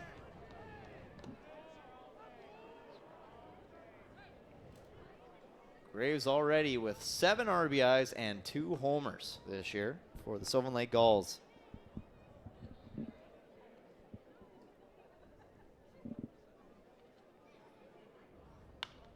He hits this pop fly left center field. And the Bulls will retire the inning as Josh Milton makes the grab out in left field. So just like that, another 0 goose egg on the scoreboard, and the Bulls come to the bats at the top of 6.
Seth Mahler back on the mound for his 2nd inning of work for the Sylvan Lake Gulls since coming in for Bryson Leach.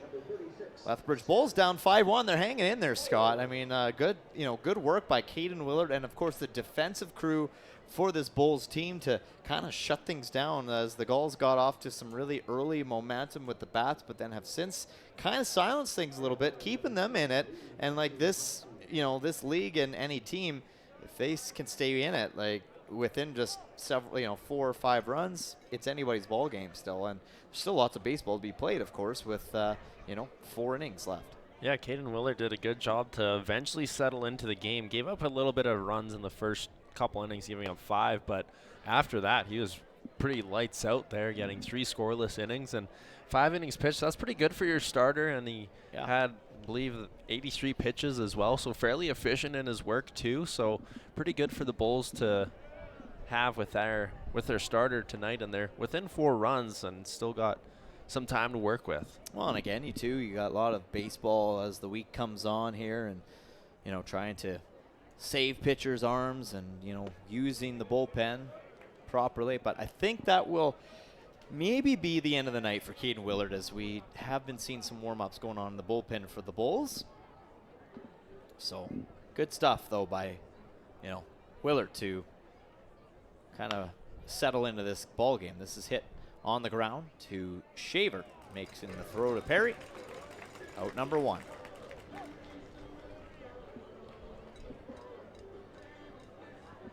Nice little ground ball over to second base, and we've seen time and time again a pretty solid infield there between Shaver, Graves, and whoever they have ending up at third base. Sometimes it's been Shaver playing there, but tonight Rittenhouse, and they've all had a pretty good night so far defensively.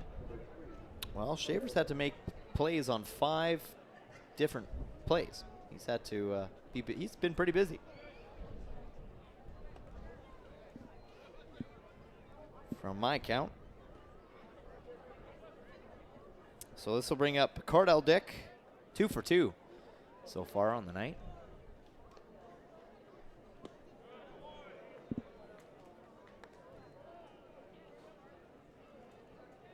Six hits aside for both these teams. Pretty clean baseball as well.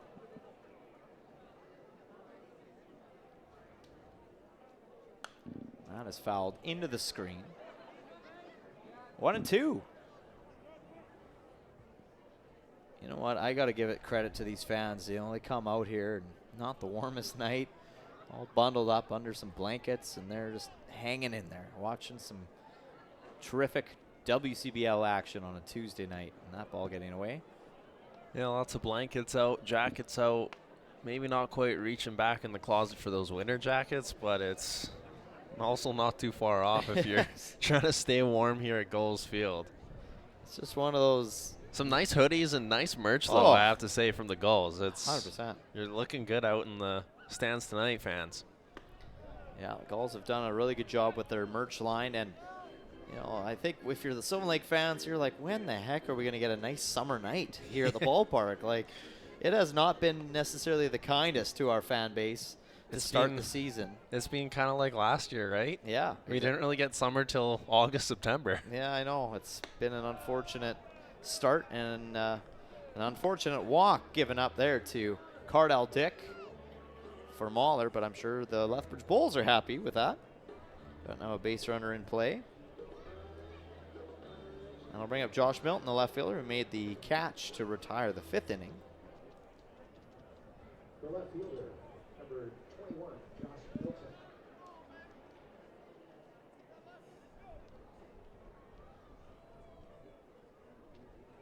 And that comes inside. 1-0.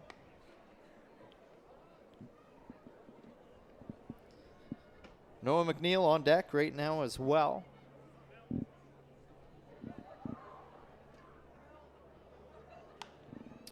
That's lifted foul right by the bullpen of the Bulls. That's always hard to say. The Bulls bullpen, Yeah. The Bulls pen. Yeah, I think that's about as good as you can get. As good I can't top that. I think that's as good as you can get. Just Bulls pen.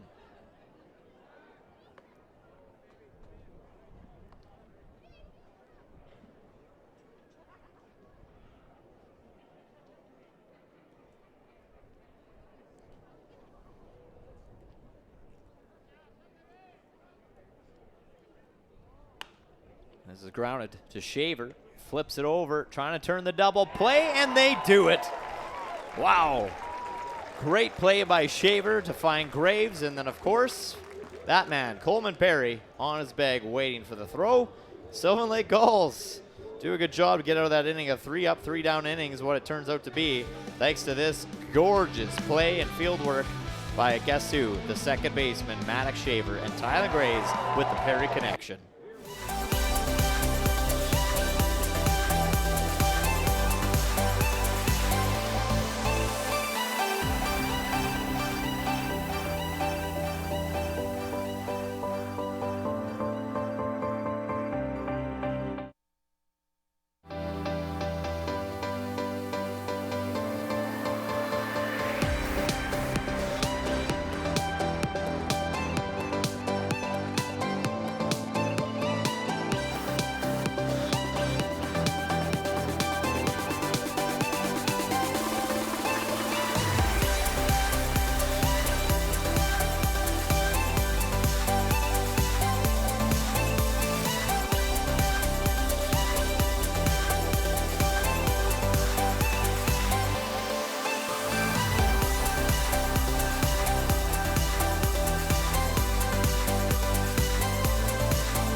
Lethbridge going to the Bulls pen for the first time tonight, and they're going to bring in their second pitcher, who is Nolan Matichek, number 27.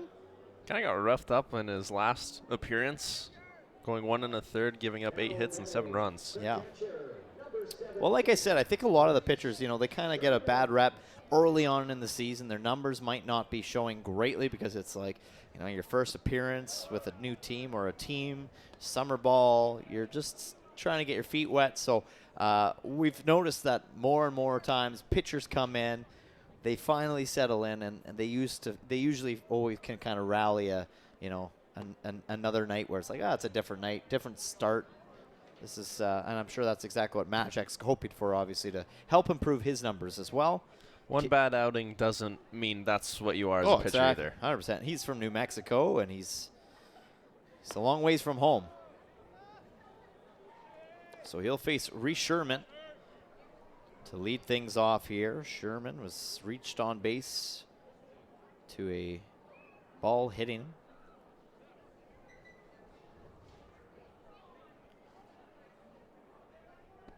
And Sherman takes a good cut at that. Good pitch by Matichek. 2-2 the count. His fourth pitch in this ball game. This is the third meeting of 8 between the Gulls and the Bulls this season. And Sherman lines this down the third base line. That will land fair and hop off the wall. That's going for extra bases. And Reese Sherman with a double tonight. Yeah, good leadoff double there from Reese Sherman as he nailed that one right down the line and getting it close to the warning track in the outfield. An easy stand-up double to start things out for the Gulls offensively in this 6th inning. It's his 4th double of the summer so far. That'll bring up the home run hitter, John Boy Rittenhouse. Hit that 3-run shot back in the 2nd, then he did fly and pop up in foul territory where Carter Clairhout caught it.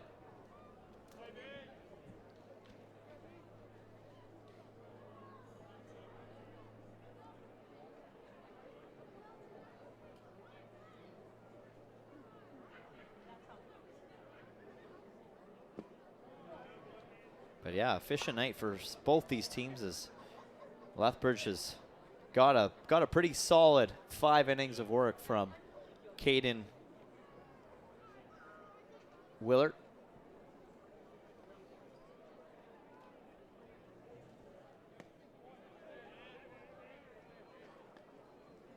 Willard ended up having 3 strikeouts on the night.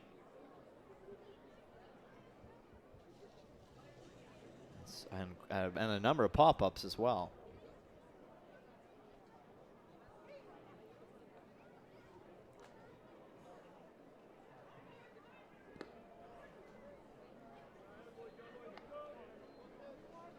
Three and one to John Boy Rittenhouse, third baseman for the Gulls. Runner at second, that is Reese Sherman, the catcher. And some fun football throwing going on in the Gulls bullpen right now. Guys are having fun, staying loose. So this is fouled down the line towards that bullpen where they're playing a little bit of football pigskin catch. Nice little warm-up for them. Yeah, now here comes the throw, and touchdown. Touchdown. That's seeming to be like just the infamous, I guess, tradition, maybe, if you can call it that, at Gulls Field, as this is popped right up again, right to Carter Clairhout for the 2nd straight time in foul territory by John Boy Rittenhouse. But that's seeming to be like a little bit like a tradition for, a lot of the pitchers and even the players, the Gulls. There's always a pigskin being tossed before the games, during the games, just keeping everybody loose and warm, having fun.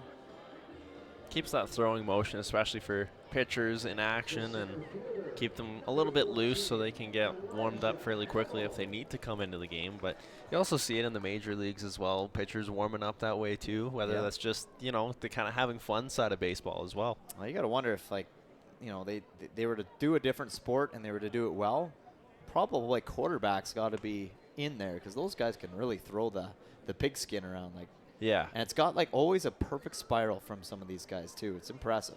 Well, considering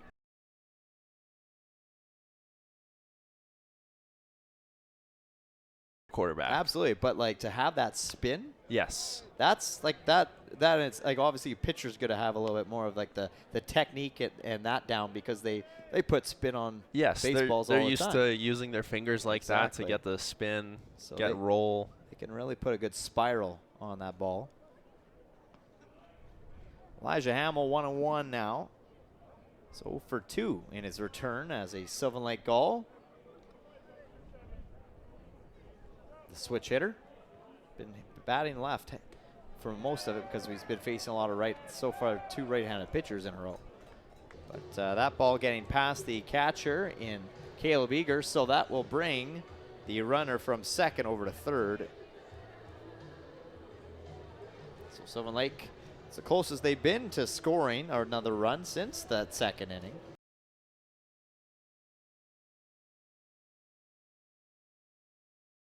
Stealing.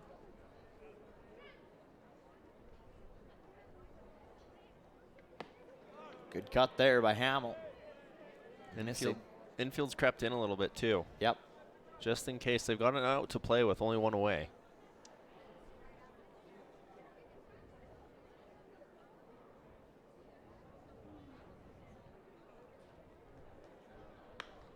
Hamill lifts this. Wynn's got it. And it's caught. But it's going to keep Sherman over at third as it was not far enough. Good catch by the second baseman. Had to back up on that one, Cardell Dick. So Sylvan Lake looking to cash a run in here. They've left a decent amount of base runners stranded so far.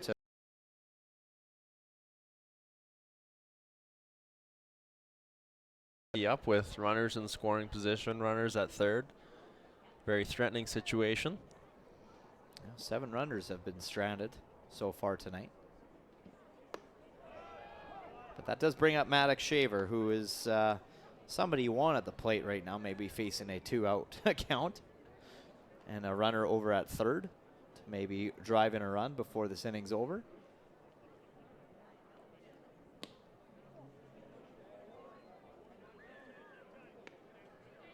Another Ontario kid. Kaiser University product. Has done a lot of good things here in Sylvan Lake. Yes. Early on. Offensively, defensively, does it all. Really does. And he takes it off the shoulder as well. So he does it all. He does it all. He can get hit as well.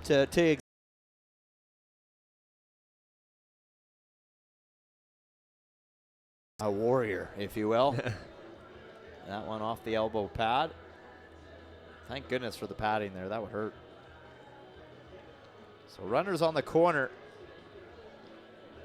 And that will bring up Charlie Collins, the Aussie. Number 34, Charlie Collins. Pretty solid debut, as we mentioned last at bat. I mean, RBI. Yeah. It's 2 for 3. Stolen base. He's either gotten on base or scored a run, so either way is pretty good. Yep.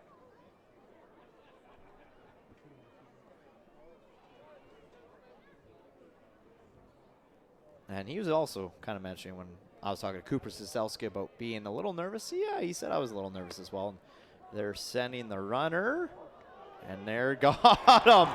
Wow. Sylvan.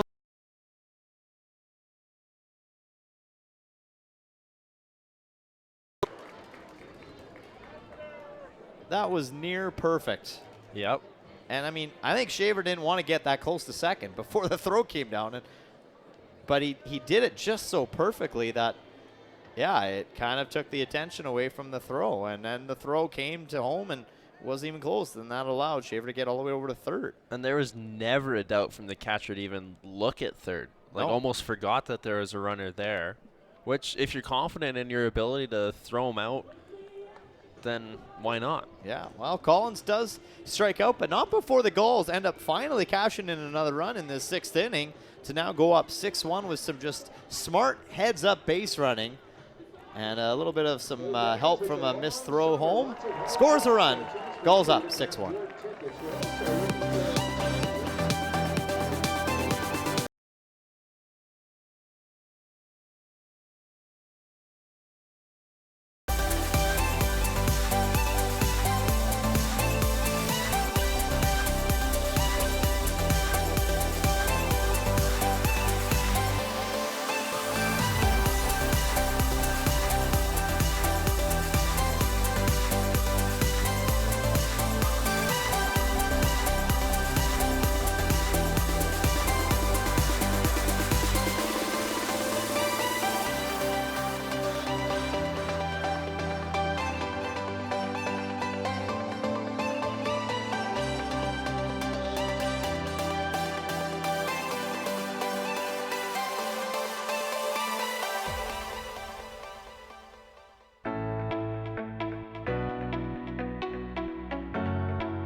Seth Mahler on the mound for his third inning of work. Hey, ladies and gentlemen, welcome back. Gulls Field, FloCollege, brought to you by Visit Sylvan Lake. Scott Stimson, Cale Clark, we're here. We're still here. We're with you. We're up in the Gulls nest, in a warm nest, that is too. We are kind of one of the more fortunate ones here at the ballpark that gets a great view of the game from the cozy atmosphere of the clubhouse. I'm going to take a wild guess and say we're probably the only people, just looking at the fans, that have bare arms still.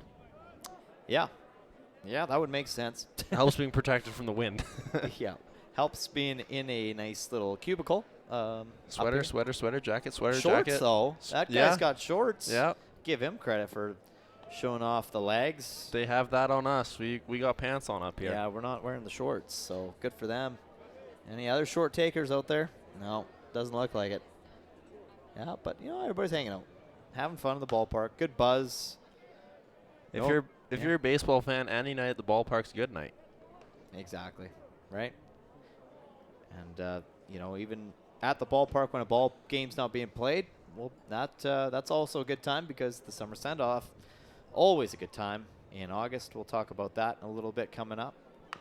And this is turned on but foul down the first baseline. And right now, let's talk.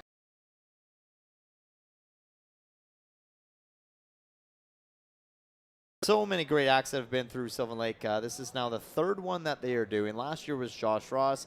This year they got obviously some cover bands coming in. The Tragically Hips cover band, and that is lined out to left center. That's going to land for a base hit. So actually more than a base hit. It's going to go for extra bases. A stand-up double for Noah McNeil to lead things off. Bulls not going anywhere.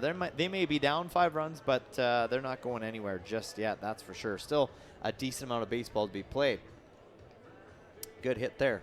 Yeah, Hamill eventually got to the ball there, but kind of bobbled it on his way to kind of pick it up and send it over, and that's what allowed McNeil to pick up that extra base and find his way at second. I'm going to put you on the spot. Do you remember what the Tragically Hips cover band was called? Is it the hip replacements? The hip replacements, right. Power Up, ABBA Revisited. Yeah. Well, look at you go. Yeah. Yeah, well done. I pay attention. That's why I look keep at that. you Look at that. 3 for 3. 3 for 3. Power Up. Yeah, that's the AC/DC cover band as well. So, yeah, 3 pretty, you know, you're getting 3 different tastes of music in one night here at Gulls Field on August 22nd. You get your tickets at sylvanlakegulls.com. Always a good time, and it's in August, so the weather is usually pretty unreal. Good stop there deep in the hole by Tyler Graves, but that's all he can really do on that play, as that's back-to-back hits by the Lethbridge Bulls now.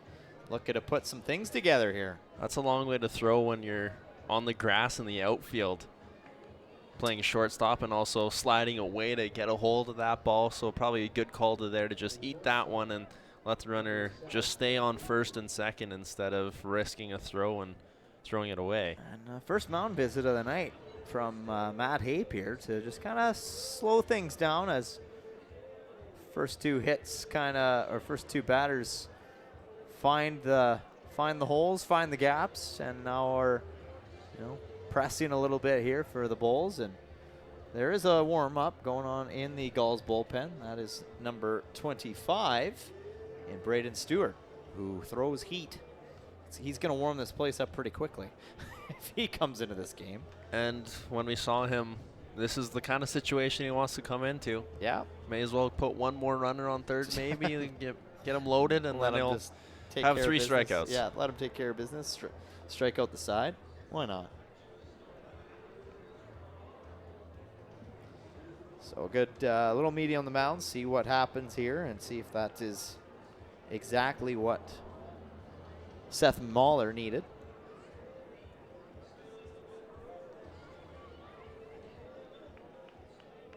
Mahler from Lake Stevens, Washington.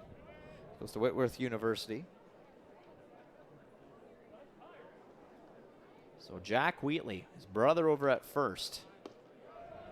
Looking to keep things going in the right direction for the Bulls. As the Bulls look to come out bucking here in this 7th inning.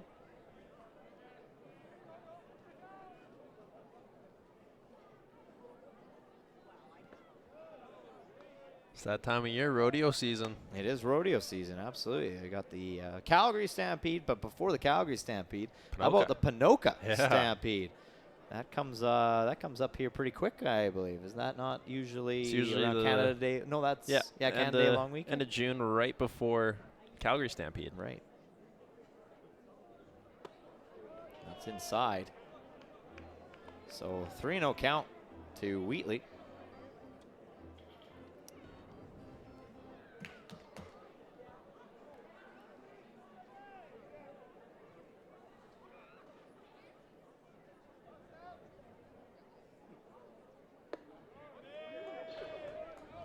And a strike.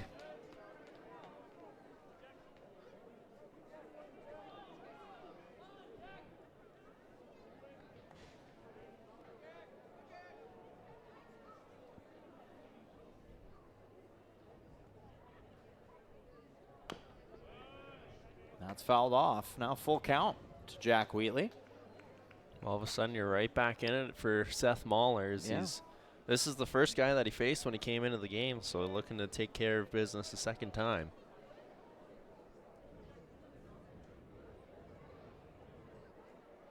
So they could definitely use a nice ground ball to any of the infielders. And it goes right to Shaver. A nice flip. And over in time for the double play. Second time we've seen a 4-6-3 double play. Last time it got us out of the 6th inning there. But it almost looked like Mahler, I don't know if he got a piece of that or not, but he certainly tried to. But Shaver is there in time, makes the flip over to Graves, and time again, that middle part of the infield makes it look easy defensively. And really cool that Tylen Graves just drug that toe along the turf to just tap that bag. Didn't even step on it, just let it touch it. And now a pop-up to center field. Elijah Hamill settling underneath of it. And a really good catch. And defensively, the Gulls get out of a little bit of a jam after the Bulls looked like they were pressing.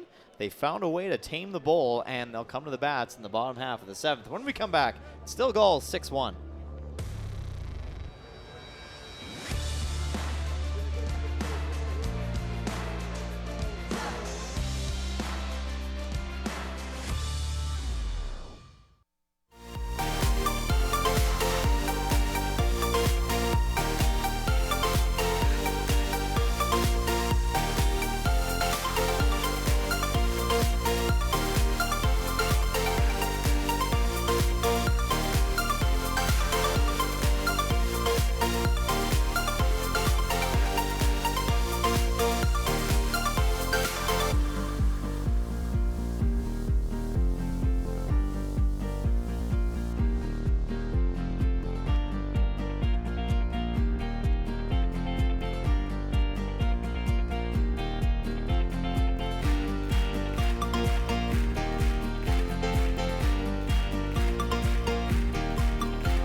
New pitcher on the mound for the Lethbridge Bulls, third pitcher of the game. Bryce McGuire coming in for the Bulls, and we'll look to keep the Gulls at bay with a 5-run lead. But let's take a look at our power rankings now in the league here, as of June 8th. So obviously opening week, we knew things weren't going to be, there was no panic in the Sylvan Lake Gulls dressing room or fan base. Now have jumped back into that 4th place spot, moved up 4 positions. 500 team looking, pretty good. And obviously, it hasn't been an easy start to the season with Okotoks and Lethbridge, and even Energy City gave Sylvan Lake a pretty good run for their money. So, Sylvan Lake's playing some pretty good ball, and now that you're starting to see more and more players coming into town and back in the lineup, they pretty much have a now solidified team and solidified roster. So they've looked pretty good tonight as well, up 6-1 to this point in the game. Middle of the 7th. So no worry at all, and they've been playing and just getting better and better and better as the summer's been going on. So be good to see. Bryce McGuire. Take a look at where this kid is from, and he is from Ruston, Los Angeles. I don't know if I'm saying Louisiana. That. Oh, Louisiana. My apologies. LA. Nice try. I was like, Louisiana. What? What's LA? Last time I checked. State Los codes. Angeles. Yeah, Ruston, Los Angeles, University of Arkansas. Louisiana. It's twice. Yeah, classic. What are abbreviations? Yeah.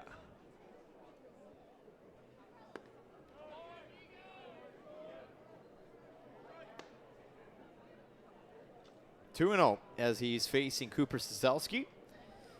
Sazelski 0 for 2 on the night.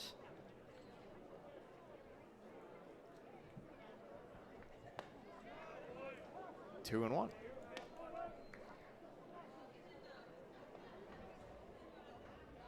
Well, you think you see LA as the abbreviations. Yes. Thinking Los Angeles. Yes. It's definitely not. Gets me every time.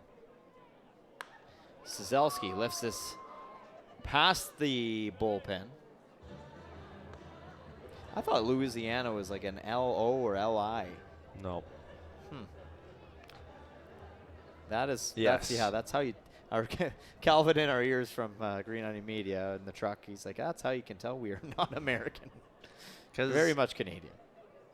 A good majority of the abbreviations are first letter, second letter, or if it's like a two-name state, it's the first one. This is first and last, or maybe even first. Yeah, I think it's just first, last. I don't think there's an A in the middle of there. Or even, the one that gets me is Missouri. Yes. M-O. That's a weird one. This is grounded to the third baseman, Luke Wheatley. Fields it, but has to throw off the bag. So that is a safe play over at first for Cooper Sazelski. As Carter Clayout kind of got drawn off the bag here. Looked like a very casual throw over to first, and it wasn't on line at all. And that's going to be written up as an error on the scoreboard. Going to Luke Wheatley at third base. So unfortunately for Sazelski, he's still not going to get credit a base hit. But he's been on base twice. He has been on base twice. That'll bring up Coleman Perry with that one double back in the third inning.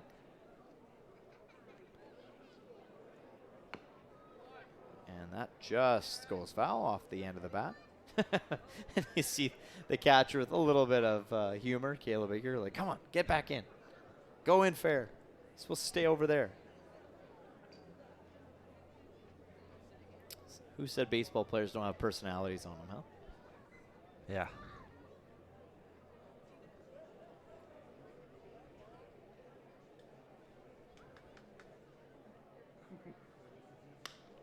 Perry lifts this in the opposite field right, and it's caught by Caleb Haney. Good catch there for out number one. Goes right off the end of the bat. And I mean, pretty good hit ball, just good wheels there by Haney and good tracking by the right fielder. Again, bringing up Brooks Bachman, the DH tonight. Bachman's been pretty quiet. He's gotten on base the one time with a walk. So for one.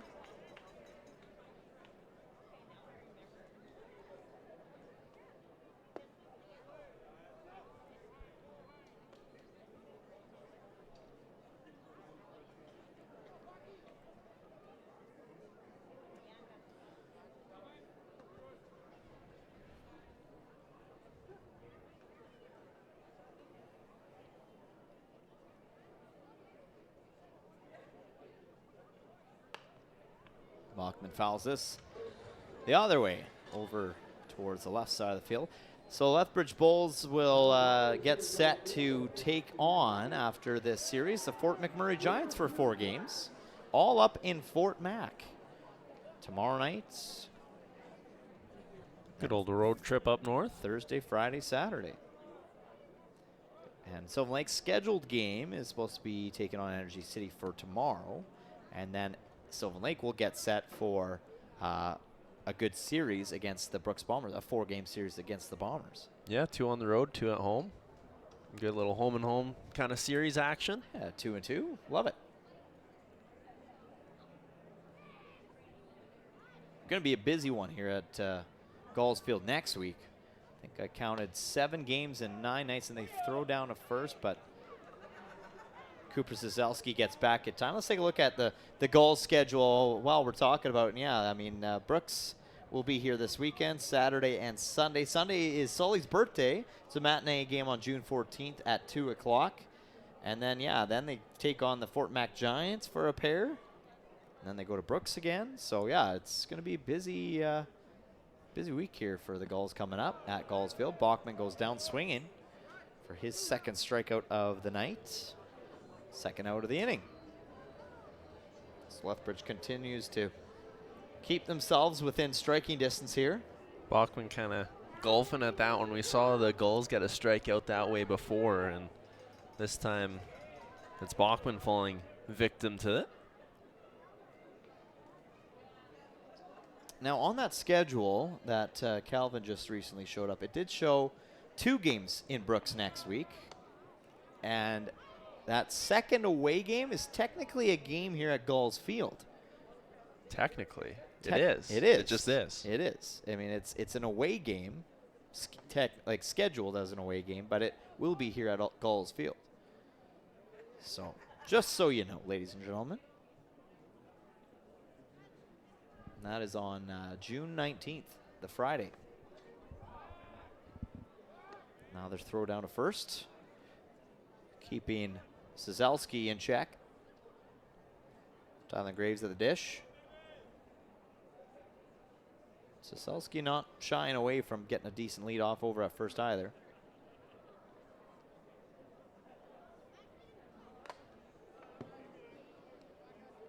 Kind of fouls right off the catcher's mask.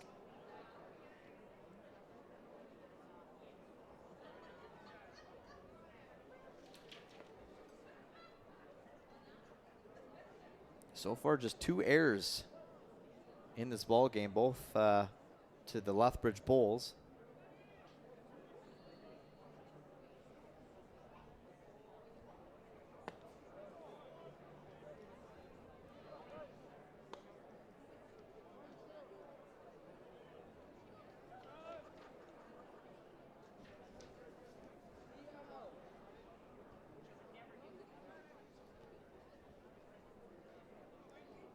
One, 2 to Graves. 6-1. Gulls lead at bottom half of 7. They check over again at first for Zazelski.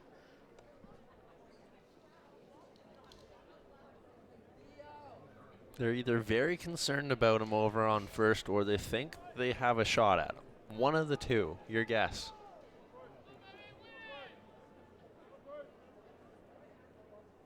He's pretty quick. And they ring up Tylen Graves with that off-speed pitch. 81 miles per hour comes in, catches the corner away from him, and it'll be a strikeout on Graves to retire the side. Gulls still lead at 6-1 when we come to the top of the 8th. Next, you're watching Gulls baseball right here on FloCollege.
Gulls fans looking for maybe a little bit of heat at this point in the game, and I'm thinking they're going to get it from this guy on the mound stepping into the game. Braden Stewart on the mound. This kid's got 10 strikeouts already credited in his name.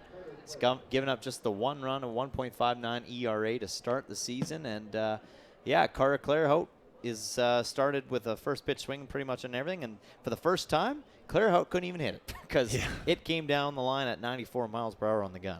Yeah, 94 miles an hour down the pipe is hard to barrel up, even if you're seeing a beach ball out there. Yeah. That is pretty good. And this kid had the best flow as a kid, too. We'll get to it here in just a second. And he's up 0-2, the first guy to do that to Cara Clairhout this season. And there he is on the left. What a mohawk. We mentioned it earlier in the broadcast. The kid, he can throw hard, and he also looks like he's punk rock hard as well. Yeah, pretty cool stuff. What would it take for him to bring that back? Oh, my. I want to know that. Like, is there any shot? Well, he's got the at wings. him going for it. He's got the wings now flying out of the back of the hat. Like, I don't know. Like, yeah, that would be. We'll have to ask him. What's it gonna take to get the mohawk back? And he strikes out Clairhout. The guy that's been perfect all night with the bat finally goes down swinging. Braden Stewart. Boom, up high. Yeah, that's a pitch. Yeah. This kid's unreal. Unreal. Fun to watch. You can't help but just smile when you see him on the mound because he's just so fun to watch. He just throws the best pitch you've seen. Well, he's made an impression just so early on, too. It didn't take long for him to stand out here in Sylvan Lake. High-pressure situations that he appeared in. Yeah. Bases loaded. And then he put himself into high-pressure situations and still performed. Right when he thought maybe he was starting to slow down, he just wound up and fired again. And when he was in that post-game, because he was our player of the game on the Gulls' loss. Unfortunately, they lost that game when he came in, but he was still the player of the game. And when asked, so what's your thing? Well, just throw strikes and throw them hard. That's what he does. This is lined up just foul. Oh, that was lucky for Sylvan Lake. That just went left of the third base. Let's take a look at this again. It was coming in hot, and it landed fair and just hopped left of that foul line before it got to that third base. Good job there by Jeff Chipley to call that, get out of the way, everything happening all at once. So I did ask Jeff if he heard my commentary the other night. He said, yep, he sure did. His wife commented saying he sucks up to you more than I do. In better terms, of course. The term was kisses something, more than me. And so, yeah. Caleb Eager is the guy at the plate right now. I had to go ask Jeff. I was like, so do you catch me maybe pumping your tires a little bit the other night on the broadcast? Yeah, of course he did. Because I think Jeff goes back and watches every game. I think he does. Caleb Eager will take that for a fourth ball pitch. Yeah, so okay.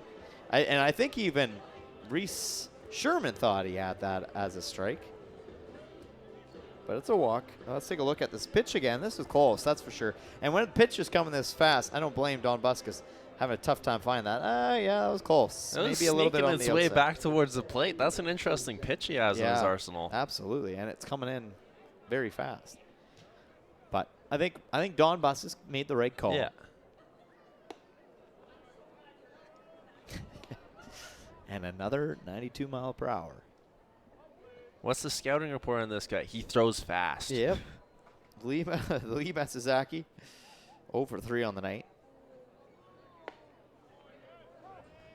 And then you say, okay, I'm not going to challenge him, and then you're down 0-2. Yep. And you notice how it really doesn't waste any time on when he throws it either. No. Once they make that pitch selection, he's ready to throw. Oh, the one down into the turf? Yeah. And there's a strikeout. All right, 3-pitch strikeout to Matsuzaki. That's all he got to see out of that. Wow. Second strikeout of the inning. Like, what can you do? Like, you just, poor guy's just standing there like, huh, Oh, that's too bad. yeah, well, yeah, that's tough. Cardell Dick now steps up. He's 2 for 2 technically tonight. Caleb Eager over at first. And Sherman has made a pretty good case for himself too, as he kind of almost fakes out the runner over at first. Eager to kind of winds up and is like, yeah, I can throw, because these guys have seen it. And they're not fooling around. And that is a strike. It's kind of a tough situation for the Bulls because you kind of need to get something going offensively, but with who you're facing as a pitcher, good luck with that. And then behind the plate as well, you don't want to get over eager and get yourself thrown out on the bases either. No. Yeah, Sylvan Lake kind of with Brayden Stewart on the mound right now. You got to wonder if they're pretty much in the driver's seat right now of this ball game. Just letting him take the wheel.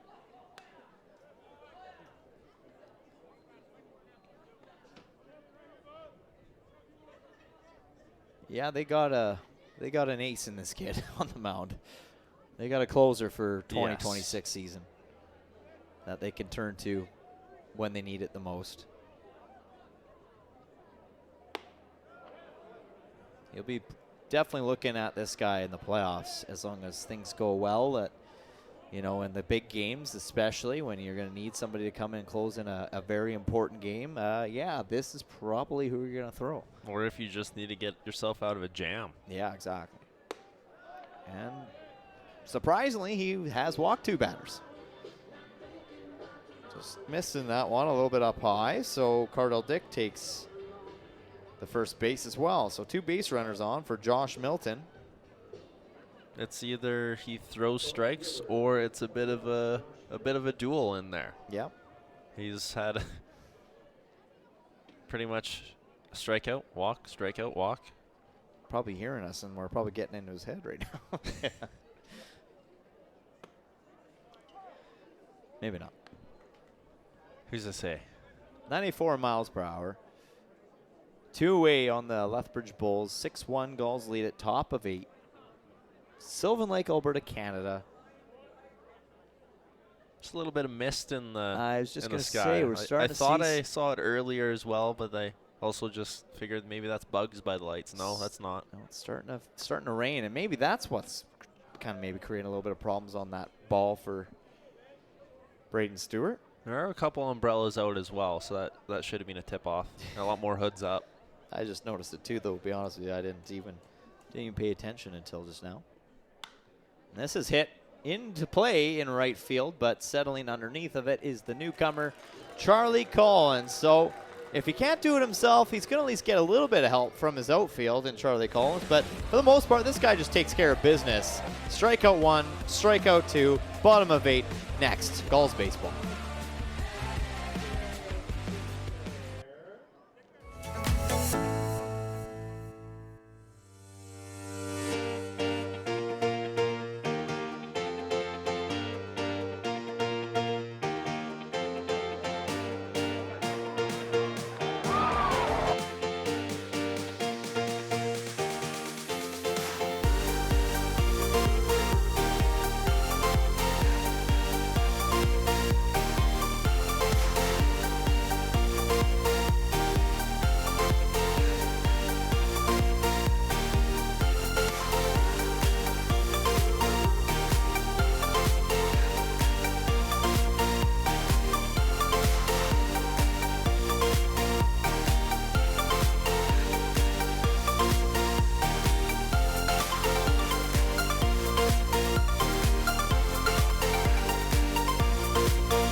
New pitcher on the mound for the Lethbridge Bulls just knocked his head off with that last throw. Really throwing some extra heat on that last guy. But that is number 30, Shane Lanier from Plymouth, North Carolina. Goes to the University of Mount Olive. You know, talking's hard sometimes, ladies and gentlemen. I do apologize. It's been a little bit of a struggle tonight for myself.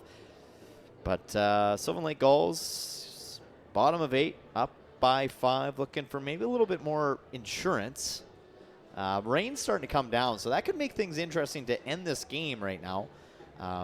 As we have Reese Sherman, John Boy Rittenhouse, and then back to the top of the batting order, Elijah Hamill for the Look at that. Just, lead things up. But yeah, it's starting to come down. After holding off for majority of the game, Mother Nature just said, no, I've had enough. I've been nice to you guys tonight.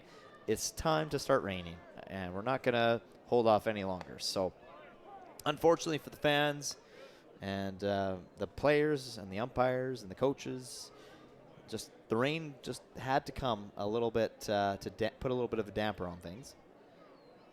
But this game almost over. Just an inning and a half left yet. Gulls just 3 outs away, 3 out putouts away from taking this one.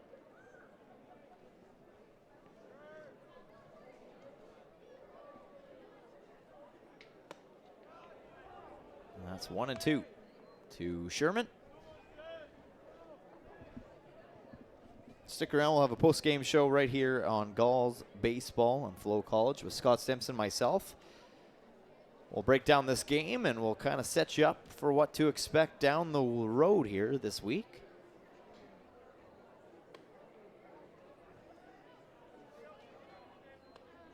As I mentioned, it's been a great start to the season for the Lethbridge Bulls, 6-2. Should they drop tonight's matchup, it'll be a 6-3 team heading into Fort Mac for a 4-game series. And Sylvan Lake just looking to go above 500 for the first time this season.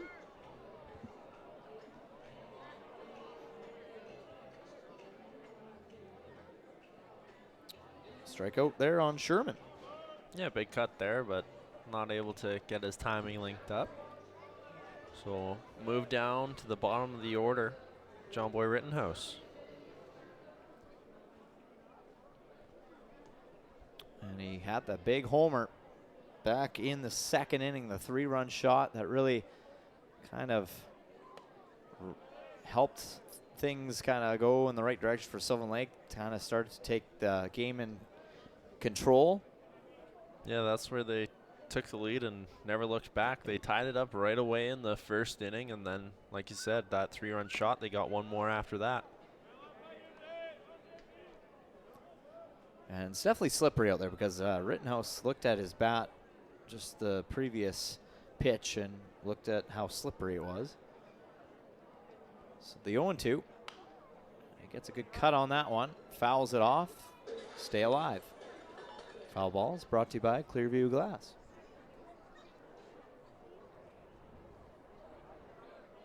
Score bug that you see on your TV up in the top left corner brought to you by Stringham Law, the league sponsor. And trying to frame it was Caleb Eager. Just couldn't quite frame it good enough for Don Buskus to call that a strikeout. And already one strikeout for this new pitcher, Shane Lanier.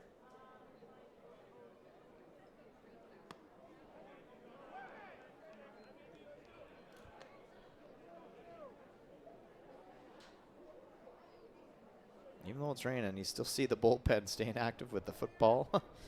Guys are staying warm over there. Meanwhile, the Bulls bullpen has cleared out and everybody taking cover. And that clips. Maybe? No, it doesn't. I thought it clipped it from up here. I thought so too. You could hear it. You could hear it clip something. Did that hit the bat? It must have clipped the bat, maybe? Well, no, they're calling that a ball, aren't they?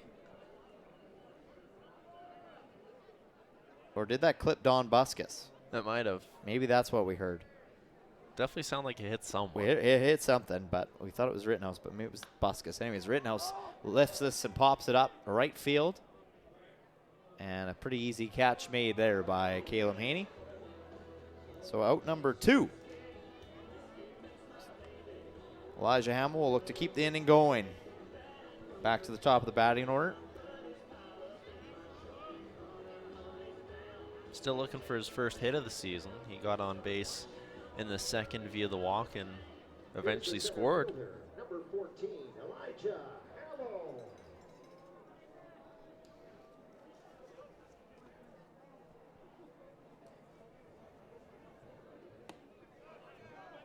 That catches up high inside. Strike 1.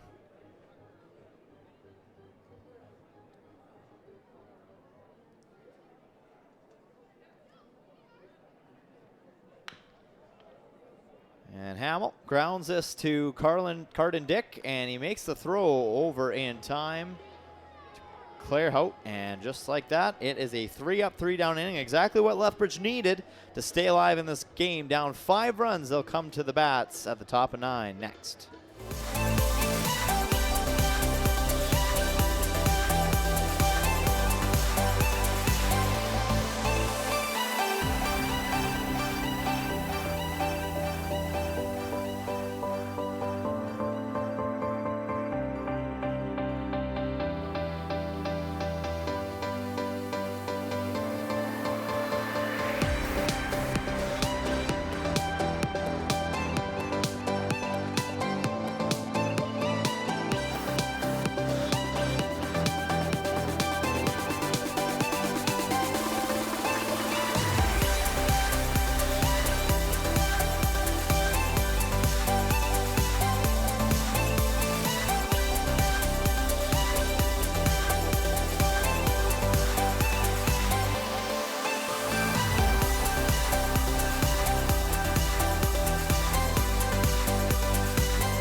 The rain continues to fall down here in Sylvan Lake, Alberta, Canada, and the Sylvan Lake Gulls just 3 outs away.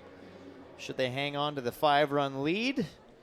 Looking for their 4th win of the summer, and good amount of Ks on that fence as well. Thankfully, the pitchers have been doing their job so far tonight. And Braden Stewart in for his 2nd inning to close things out. Continues to throw heat. Might be some more time for 2 or 3 more Ks on that board, too. There might be. Yeah, absolutely. If Braden Stewart has any say in it, he's going to want to add a couple himself on there.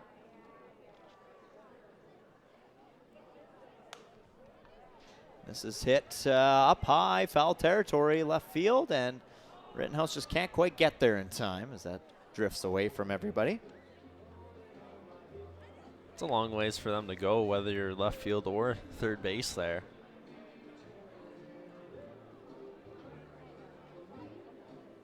But sets up Stewart for a punch out right here. Well, you know what they say, Scotty. That's baseball. That's baseball. Have to get that at least in once. Yeah, hadn't gotten it in yet today. Yeah, that's why I was waiting for. That pitch just missing up high. 95 hitting the gun on that one.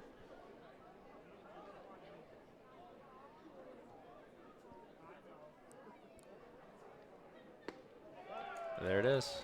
Yep, there's a K added to the fence. Kid's like, oh man, I gotta put the umbrella down now. Gotta go put a K up. He's loving it. He's loving it. Look at that. We got a new K man over there.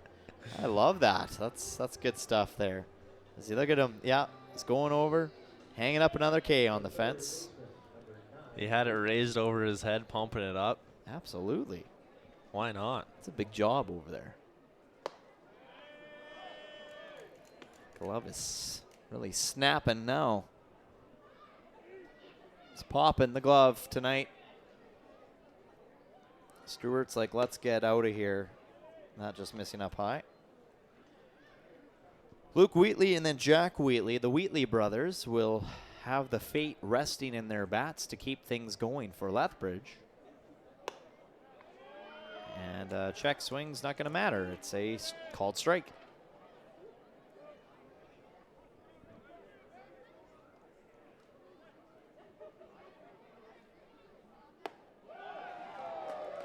Number 9K going up on the fence, thanks to Braden Stewart. Back-to-back strikeouts. Boom. Up high. Kid's just as excited putting that 9th one up on there. I'm telling you this right now, the kid didn't sit down. Well, why would you? I know. He was like, he knows. The kid already knows Kid not knows to sit ball. down. He knows that Braden is going to take charge here. Yeah, He just wants one more. If he gets one more, he's got half of the 10Ks. You better hurry up and get that other K up before the next K needs to be put on there, because he's going to have some catching up to do here. Maybe I'm being a little ahead of myself, but 1-1 the count to. He's dealing. Jack Wheatley, Braden Stewart looking to close things out here. Bulls down to their final out. The rain really starting to come down now. It's a light rain, but it's coming down.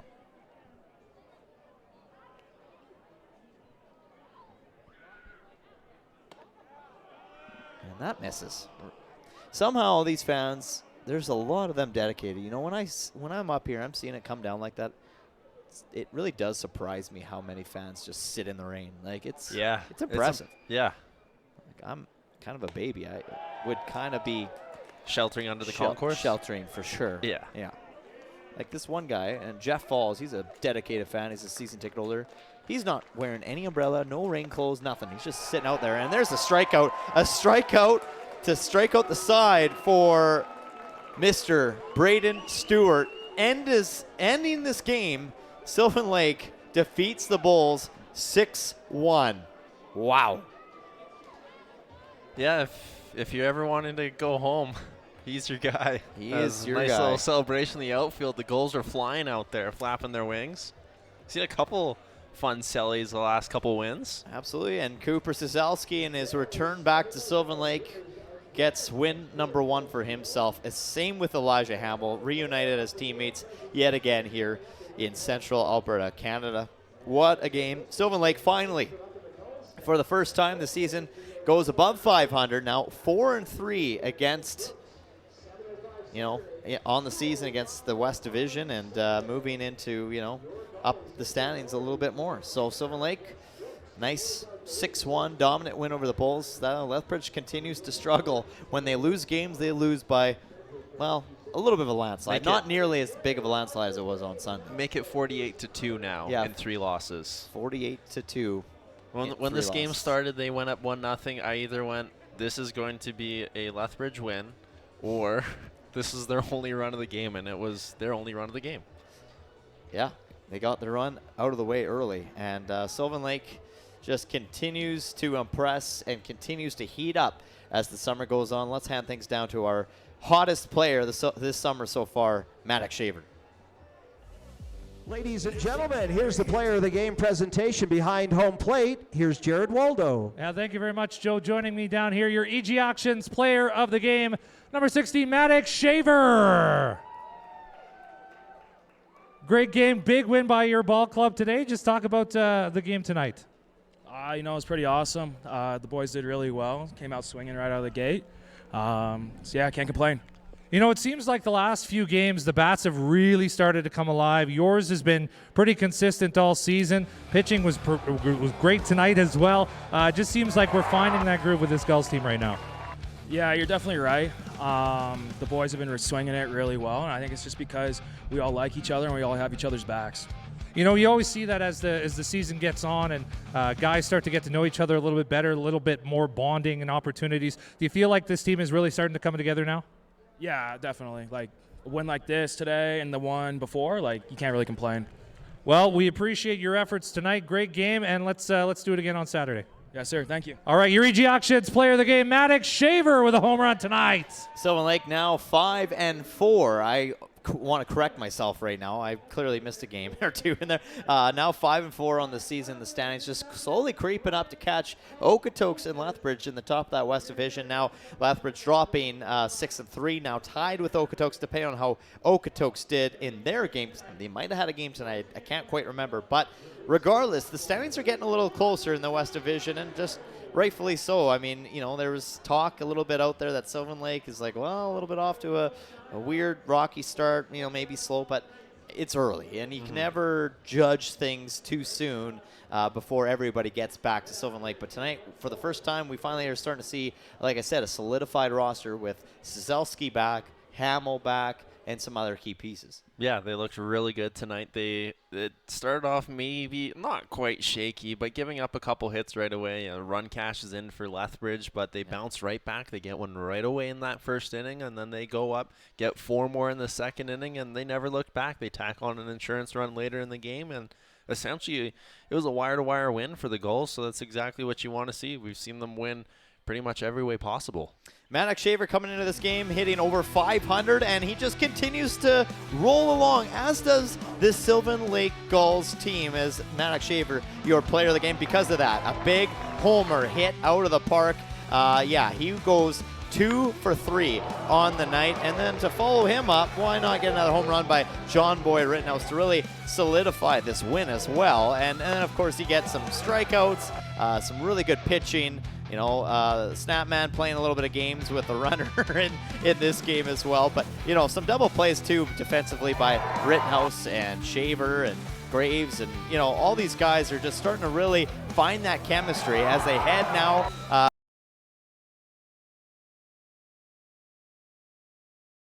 Scott Stimson and the whole broadcast crew at Green Onion Media. It was finished, but the Gulls get a win. And for myself, Cale Clark here at Green Onion Media, thanks for watching with another bird's eye view on this one. Good night.